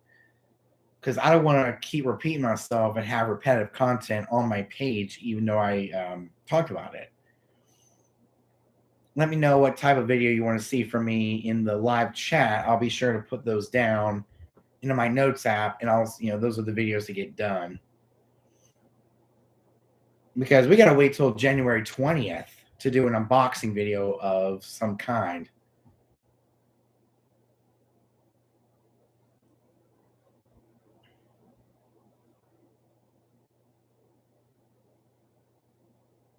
I mean, I can do a video about the importance of keeping your old equipment.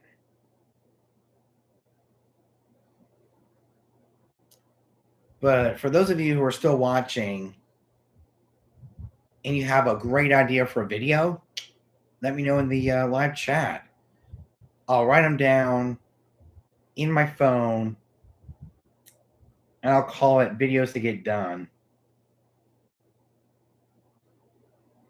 or something like that.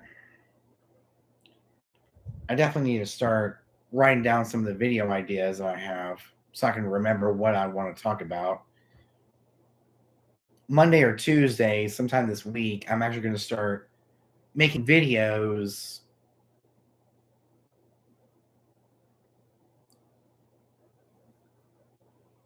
I was going to make some videos to help out the beginner DJ for this year, but they can always go to my video series on how to become a DJ.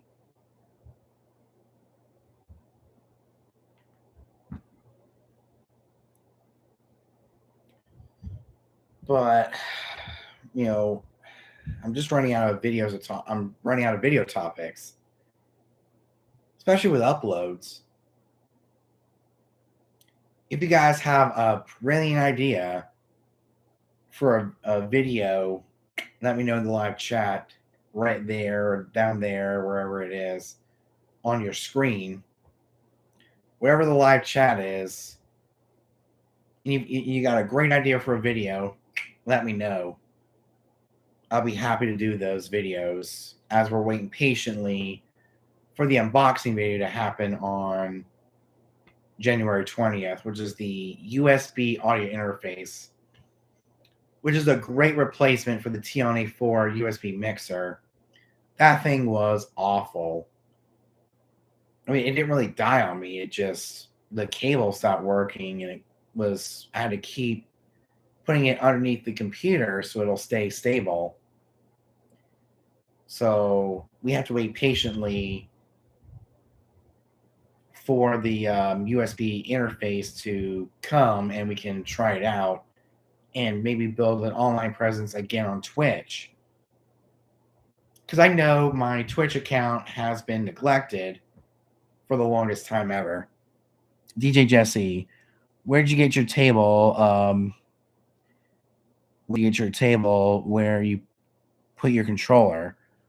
Amazon. I got everything from Amazon, except for the speakers, which I got from Guitar Center. And I got my microphone from Guitar Center. You talk about the Lifetime 4428 high decibel table. I got it from Amazon. I got it in 2019. Those utility tables really last a long time. And they're very rugged, very sturdy. But the smaller table I got from Walmart because it was supposed to be for my friend Brooke and Adam's wedding. So, yeah, I got the table from Amazon. The bigger table I got from Amazon, and the smaller table I got from Walmart, which my dad picked it out because it was last minute. And that was back in 2020. So the smaller table is kind of, a year newer than the taller one. The taller one that goes up to me, where I put my controller on, I got it from Amazon. It's the Lifetime 4428. It's a high adjustable table. Me and my throat. It's drying up.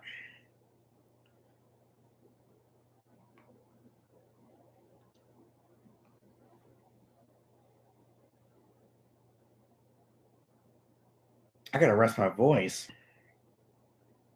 Holy smokes. So here we are. Lifetime folding table. I got the 4428. It's a 4-foot. Purchased on June 3rd, 2019. Awesome. So, yeah, it was bought on June 3rd, 2019. It came in just in time for the fall kickoff. I'll never forget getting that table. See, that table was originally for building a DJ booth. And I was originally going to start off using it on a boat party, but I found out they already had a table provided for the boat party. This was 2019 in the summer. So I hope that answers your question. I got the 4428 from Amazon back in 2019, back in the summer. And I got the smaller one that I use for ceremony at Walmart. Is it adjustable? It sure is. Looking for 4-foot. Yeah. The Lifetime 44. It's a 4428. It's height adjustable with tabs that are on the side of the legs. You have to push them in and pull it off. Each time you want to bring it up, you just push those tabs in and you bring it up to your desired height. It is definitely a 4-foot table. And I've had mine for like 2 years. Okay, cool. Thanks. You're welcome. Anytime.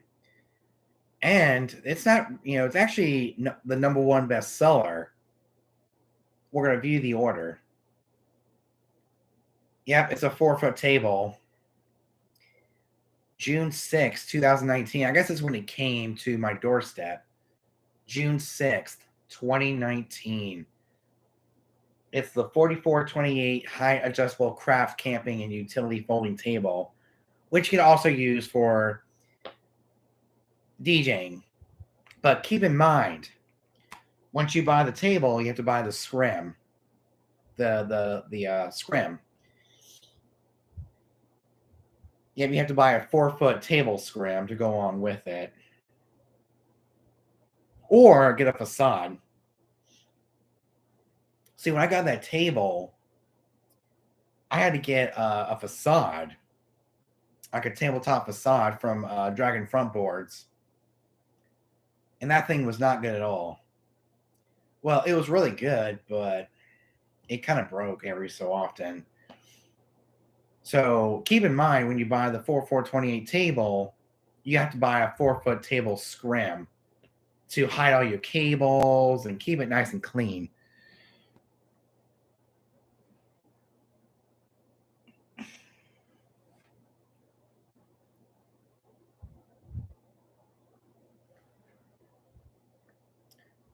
So this is for DJ Jesse. If you keep it, gotta keep in mind, when you buy the 4-foot table, you have to buy a scram to go along with it, or get a 4-foot facade, or get one of those foldable facades that you can put around the table, keep things nice and neat and presentable.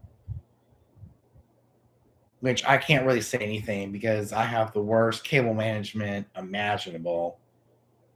I mean, I do my best with the cable management. I try to hide some of the cables underneath the speaker stands, the table, but they keep poking out no matter what I do to it.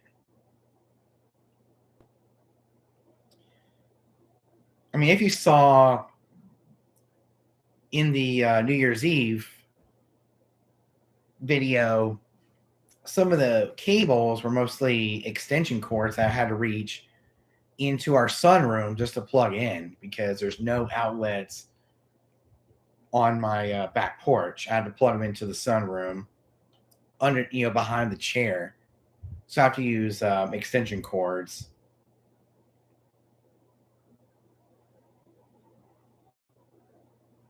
Yeah, I have to use some extension cords. So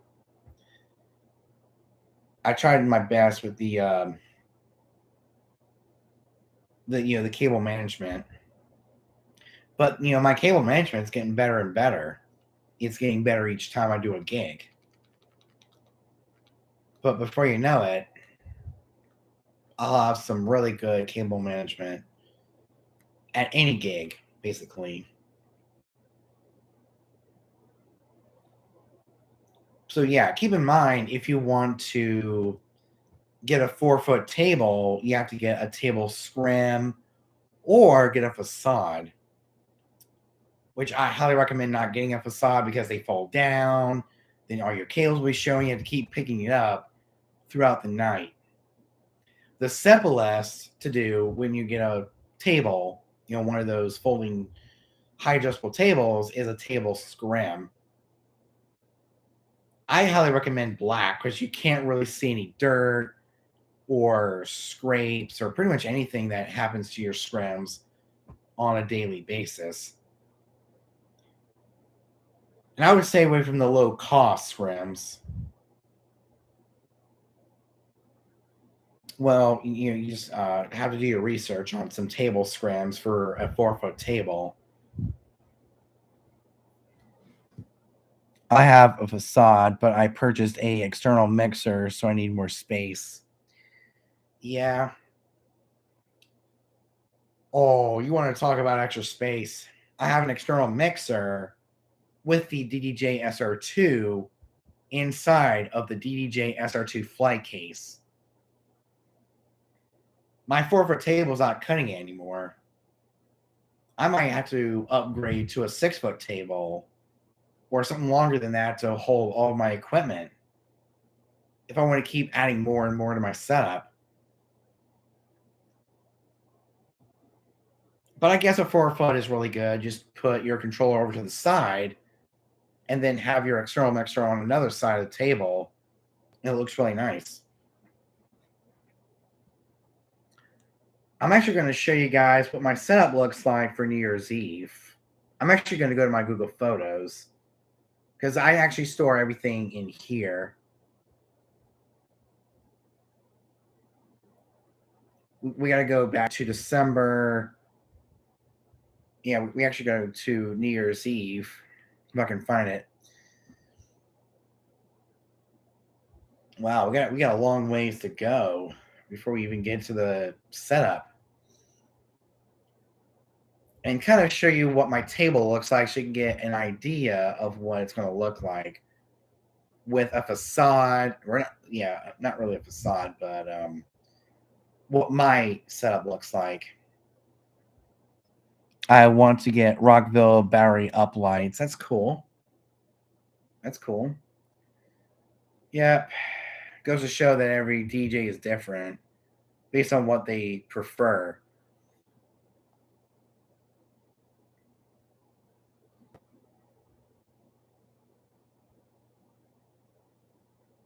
Man, I can't even see what my table looks like.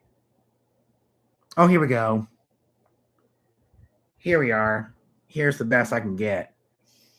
So with this particular setup, my controller is put over to the left, and on the right side is my Yamaha MG10 mixer. As you can see, I'm not using a facade or anything. And what I got here is the Pro X XS DDJ SR2 flight case to hold my controller in, the DDJ SR2. And let me tell you, getting a flight case has really made my DJ life a whole lot simple. Like, it made it simpler than it was, when I first got the controller, where I had cables hanging down everywhere, have that big old cable mess. Yeah, it's not good at all. See, the 4-foot table it's still a really huge table, very wide table. And the setup looks really good. As you saw in the gig log, the table, everything can fit on a 4-foot table. But I guess with a 4-foot table, there's a lot of adding and, removing certain gear from your setup.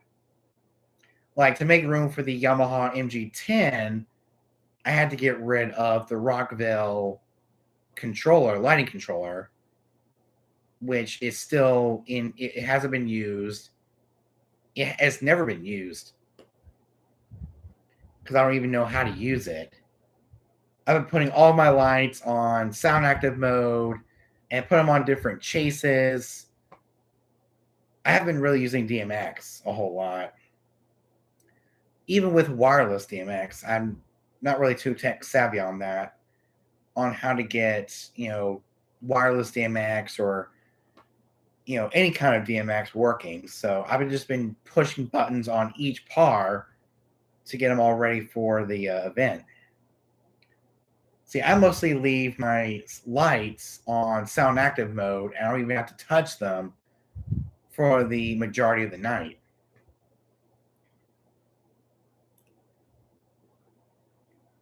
So yeah, to make room for the DMX controller, which is the Rockforce 384, I would have to connect pretty much everything, and the wiring of DMX is tricky. Really, really tricky. But what I was actually thinking about doing with my lights was to use DMX cables and using a master par to light the entire set, the pack of 8. Like we'll have a master par, and then have DMXing, as daisy chain, and see how that works. Like if one light goes to blue, then all of them will go to blue. Flight cases are good. Protect your investment. Yep. Not only that, it also helps clean up some of the cable mass from your laptop, your table, and it really cuts down on your cable mass. Like you can plug your laptop in there, especially getting a surge protector or a power conditioner. You can put it in there, you can plug everything in and get ready to roll.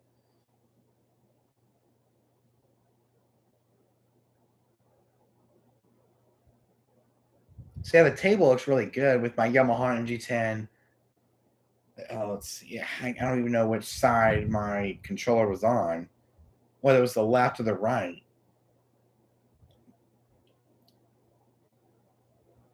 And, with a 4-foot table, the flight case takes up most of your table. And then, of course, you have a small area to work around with other equipment like an external mixer, your phone, pretty much anything like your food, your drinks, whatever you have your gigs. Beware of having a really large flight case on your table.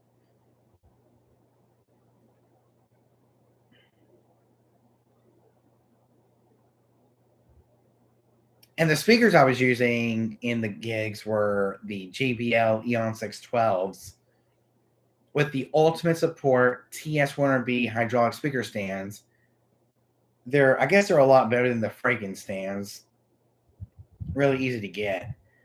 And the pars I was using were the Rockville Rockpar 50s, which these aren't the battery powered ones. These are where you have to plug in the power plugs for each par, and it lights them all up.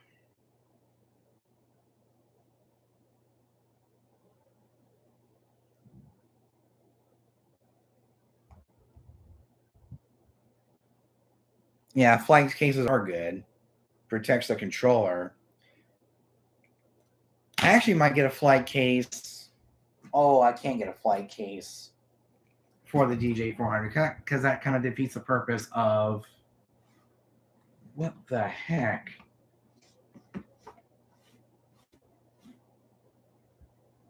And the case is closed. See, I'm sticking my hand through here. Man, that's a big old hole.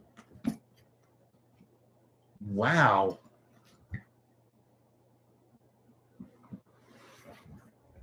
This was a mistake.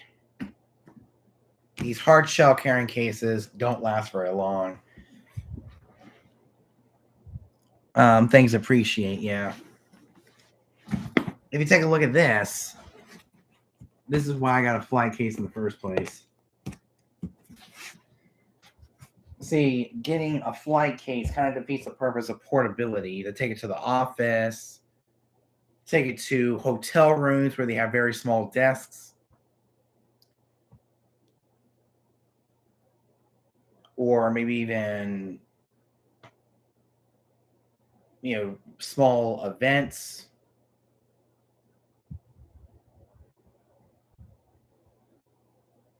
So it's really hard to carry the DDJ 400 when it's in a flight case. That thing is so heavy.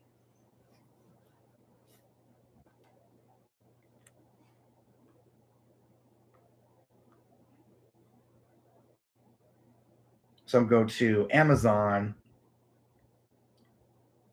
DDJ 400 carry case.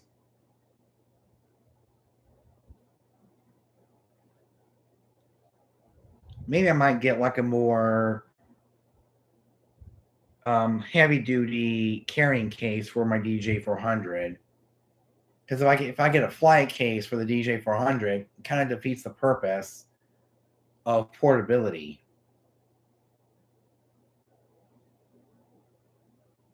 So that's why I got to do all I can to get something I can travel light with. What's up, cool thing? Nothing much, just talking.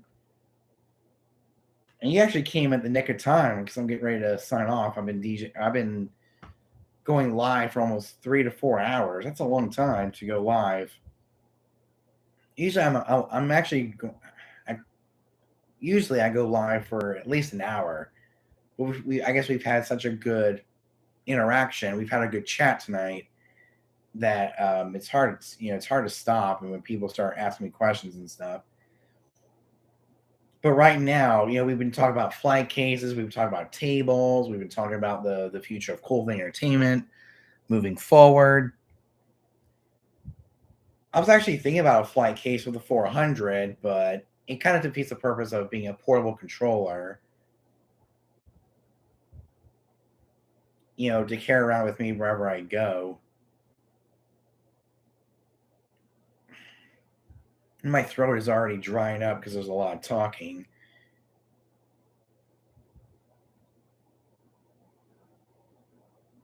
But right now, I'm actually looking at things to replace the case-laying hard shell carrying case with.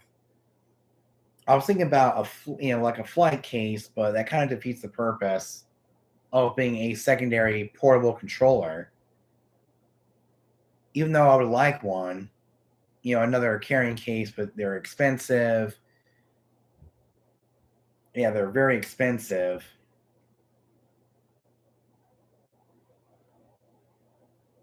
And they're just really hard to come by, and it kind of defeats the purpose of being a portable controller. Even if I'm carrying it to my office, carrying it to a hotel room where it has a very small amount of desk space to work around, and my office, which has a very small, desk to work around, it's hard. Because I know there's different carrying cases for the DJ 400, flight cases for the 400. It's hard to find, a proper carrying case for my DJ 400 because the other one, after so long, has torn apart and created a big old gigantic hole through this carrying case.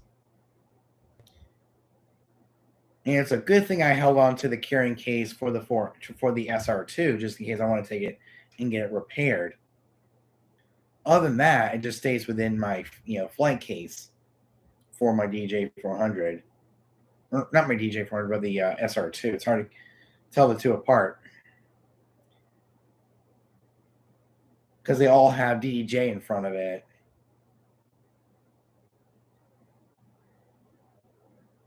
So having a flight case for the 400 it kind of defeats the purpose of being a portable. Because I know DJ Jesse was, kind of discussing him investing in a 4-foot table and kind of talking about him wanting to get a facade, kind of suggesting a facade or a scrim to go along with his table. We were talking about that and kind of answering people's questions. And for those of you who just joined, the future of Cool Thing Entertainment isn't looking too good as of right now. January of 2022. We just got done with New Year's Eve. And now it's time to look forward to what is lies in store for 2022 as far as gigs. As of right now, not a single one has come in. Usually, I have gigs booked by now, because they book me as soon as they are engaged to get married. There's been a lot of friends who have been getting engaged over the Christmas season. And most of them have never really asked me if, I would like to be their DJ for their wedding. Usually I do that by now. It's usually on New Year's Eve, I'm talking about, hey, this year is going to be great because we have wedding after wedding. We talk about all the different gigs that we have coming up for the year, even before the year starts. But right now, not a single one has come in. I don't know what I'm doing wrong. I don't know what I'm doing to not get any gigs. I mean, I'm doing all I can to help promote my business to family and friends. It's hard to do that when you're at home doing nothing, sitting on your butt all day doing nothing. I mean, I got to get out and kind of meet up with friends and family and kind of talk to them about, me being a DJ and that I can provide a great service and, I have some of the best customer satisfaction. Yeah, that they're satisfied with their with my set and that they have a good time. I have a good time. I just don't know what I'm doing wrong. I always give a link to my, gig log so they can see what I do as a DJ, but only a few watch my videos. Only a few.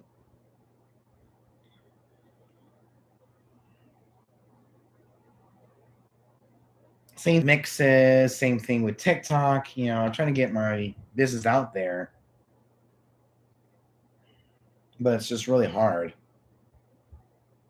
when you're an independent DJ, been a DJ for 4 years, and I'm doing the best I can. And I even posted a link to all of my gig logs, and not a single one put a like on it, a comment saying, hey, great videos, we'd like to book you as a DJ. None of that. So I'm doing all I can to push my business. It's like when I posted that Book Now post where it says, if you need a DJ for any event in 2022, let me know. I'll be happy to DJ and provide the best possible service.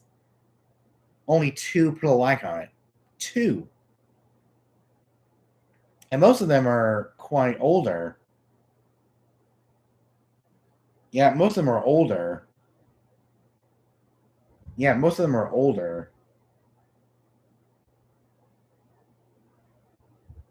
And none of them put a single comment on it, say, hey, we like to DJ, like you to DJ our event, whatever happens to be.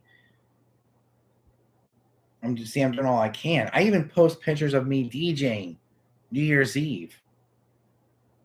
And maybe that'll help, get business, but I guess not. So many people put a like on it and no one puts a comment on it. That's what drives me nuts, is that I even have a profile just for DJing. A private Facebook group where only friends and family can join. And I post a lot of my DJ stuff on here. I have almost to 400 followers on this group alone. Yeah, I have I have 360 members, and they see me, DJing through pictures and stuff, like through New Year's Eve, from all the different events I've done in the last few years. And I just don't get why they're not booking me as of right now, because usually this is booking season. I even did a video on that group for my friends and family of what I would like to accomplish this year as a DJ. And we got 10 views. The same people put a like on it.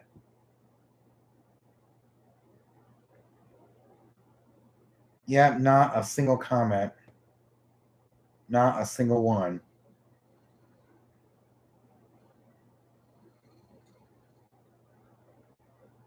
The last thing we had a comment on was the 50th birthday party. And that was from a person who said, "You did a great job at the 50th birthday party."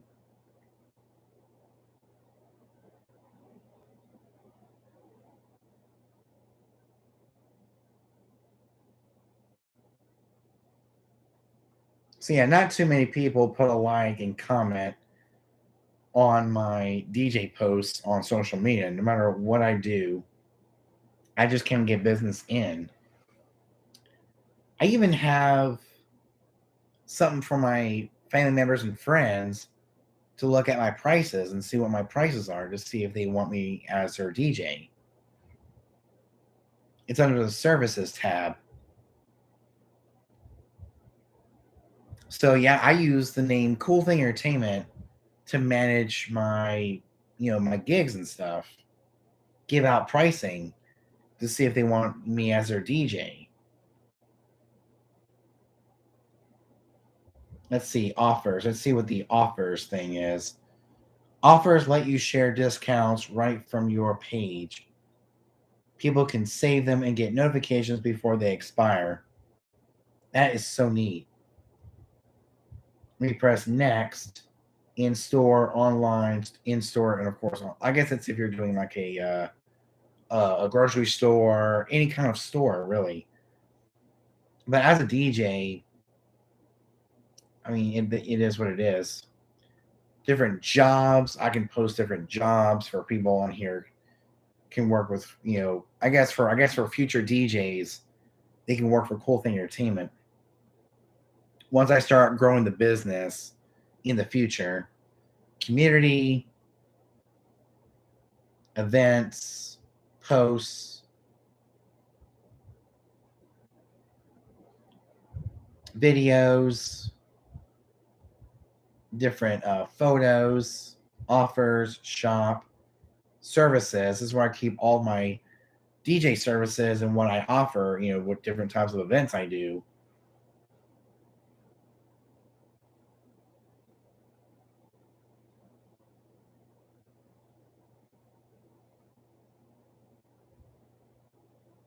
And I mean, it's not that complicated for my friends and family to look at my business page on, Facebook and look at my prices to see if they want me as their DJ.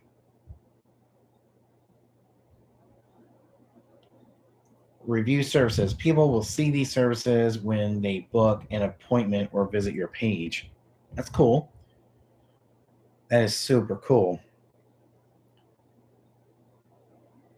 And see, the name Cool Thing Entertainment I use to manage my events, basically, and provide my services. Because I remember I tried to have a I tried to have a DJ Cool Thing Facebook page, but it ended up getting hit with trolls and, people like that. It's just insane. This one has been much safer. I mean, see, all of the pictures I put on here for my friends and family to see my services, most of the pictures I have on here are from DJ gigs that I've done in the past. And they can see, my setup, they can see what I do as a DJ. Okay, I'm out. I wish you all the success that you can handle. Thanks for the live stream. You're welcome. This is the first time ever I've done a almost 4-hour stream on a weekend. I mean, it's a weekend, not doing too much. It's a chill day. See, I did this live stream because I'm bored. And of course, I got to put a lot more content on my. And before you go, let me know what kind of video you want to see from me in the coming week. Let me know, and I'll write it down, because that's how you guys can help me, is come up with video ideas for the coming week. I was thinking about the importance of keeping your old equipment, but I don't know if people want to see that, the importance of keeping your old equipment. I don't know. Most of the videos I wanted to do, I've already done. I don't want to repeat myself over and over again.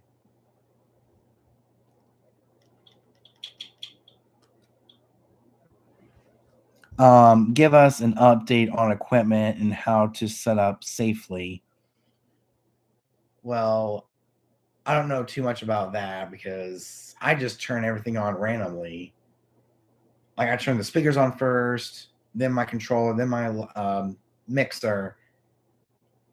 Even if I wanted to, all of my stuff is inside the closet, and it's going to be really hard to get all that stuff out when it's buried underneath a whole lot of other stuff, like Christmas stuff. And yeah, it's going to take a lot of time to get all that stuff out. I mean, we could do an update, but then I have to pull out all my stuff, and that's a pain, especially in a very small closet without hitting anything and bumping into anything. And especially with this couch, I'm running out of room in the man cave, alone. Yeah, just the man cave just by itself, with the with this couch, it takes up a lot of space, and I'm running out of room to put all my equipment. Even in this area in front of my window, it's even difficult to put that there as well.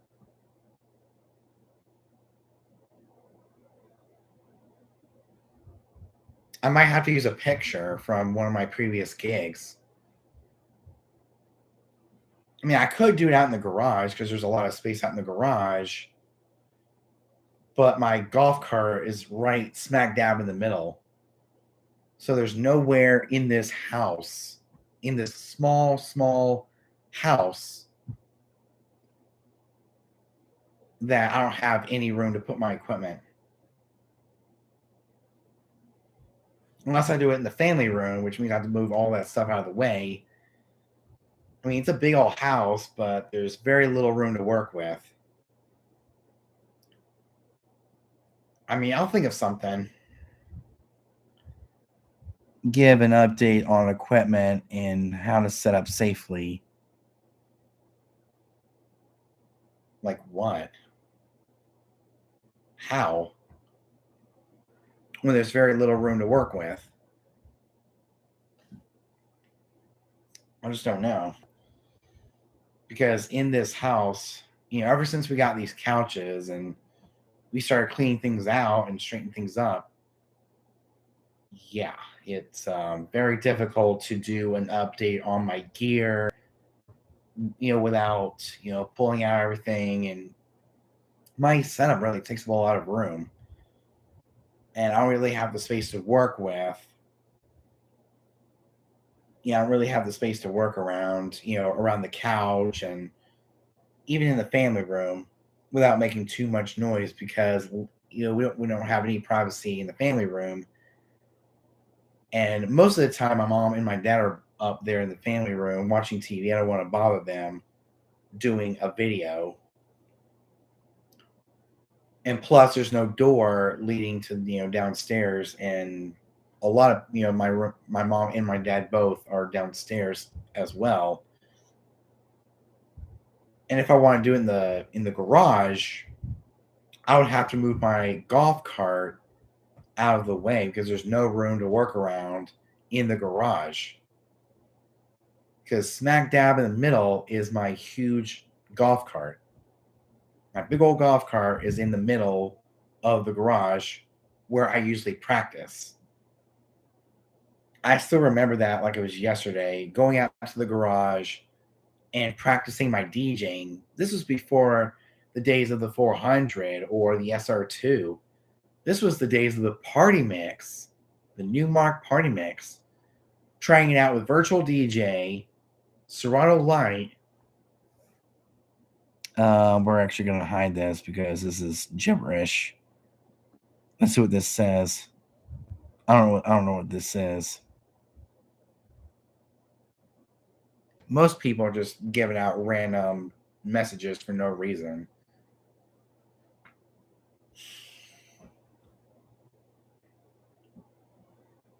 I still remember those days like it was yesterday.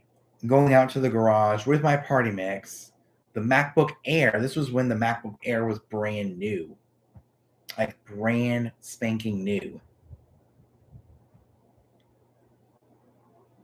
And we were out in the garage with the Party Mix, the MacBook Air with some, with the DJ software, whether it was DJ Pro, DJ Pro by Algorithm, Virtual DJ 2018, 2019. This was before 2020. Before Virtual DJ stepped up their game and created a less crappy piece of software, as well as Serato Lite. This was back in 2019.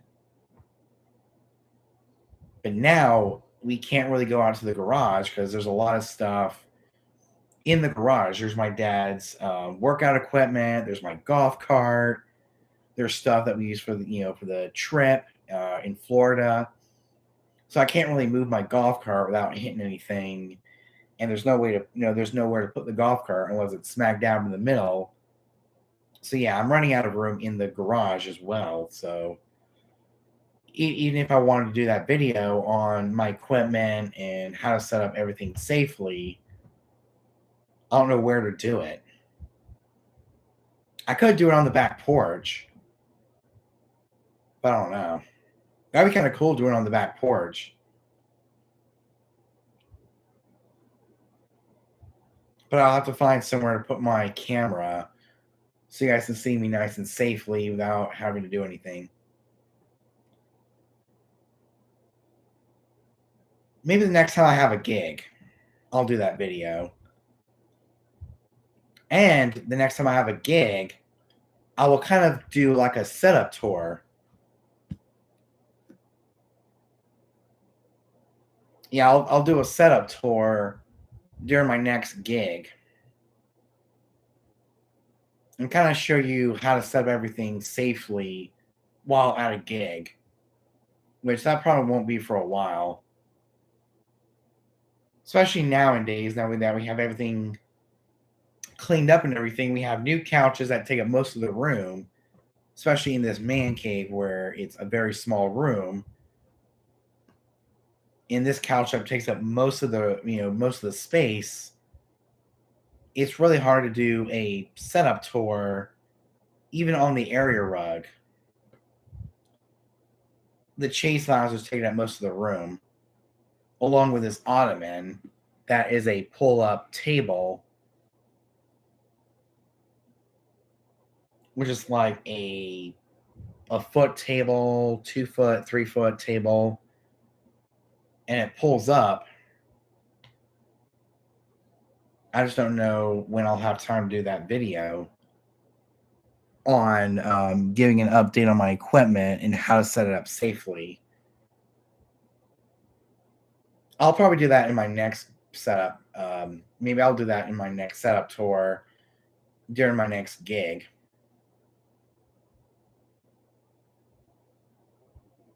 Since I don't have any room in the garage or in my man cave or the family room or my bedroom, because the bedroom is such a very small room to work around. I just don't know where to put it.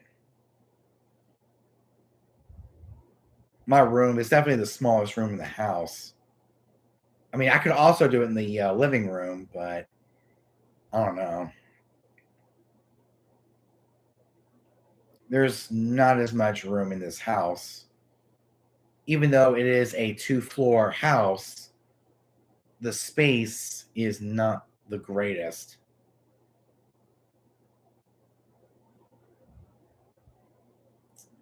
Oh, here we go. Oh, it's just a Happy New Year, Jeff.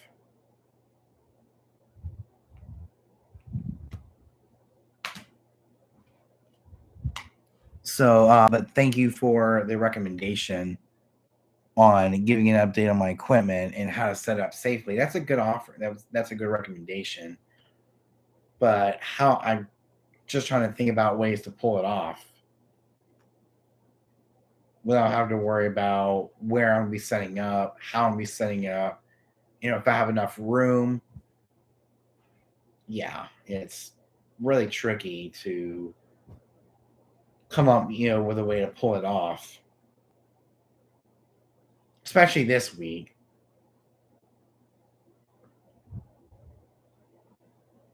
So, any other video recommendations, you just leave them in the live chat right there, down below, wherever. And it'll really help a lot with, videos this coming week, especially for New Year's. I think that was our last full-blown video was New Year's Eve. But we'll see. YouTube, DJ Cool Thing, my channel. Oh, the story of my first controller. Basically like a 4-year anniversary celebration video, like an early 4-year anniversary celebration of me DJ Cool Thing.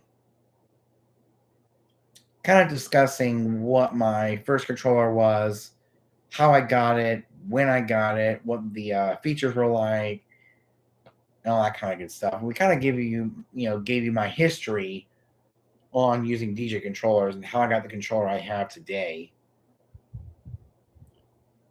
Other than that, yeah, it's New Year's Eve.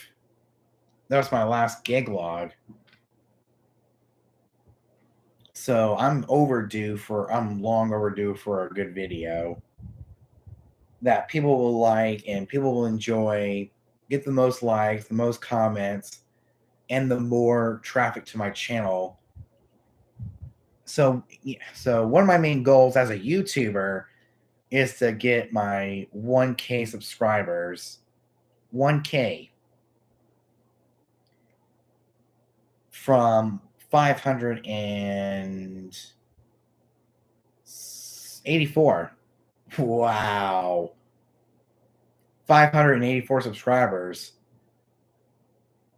Oh, wow. It's 11:57, almost midnight. So hope you guys enjoyed it.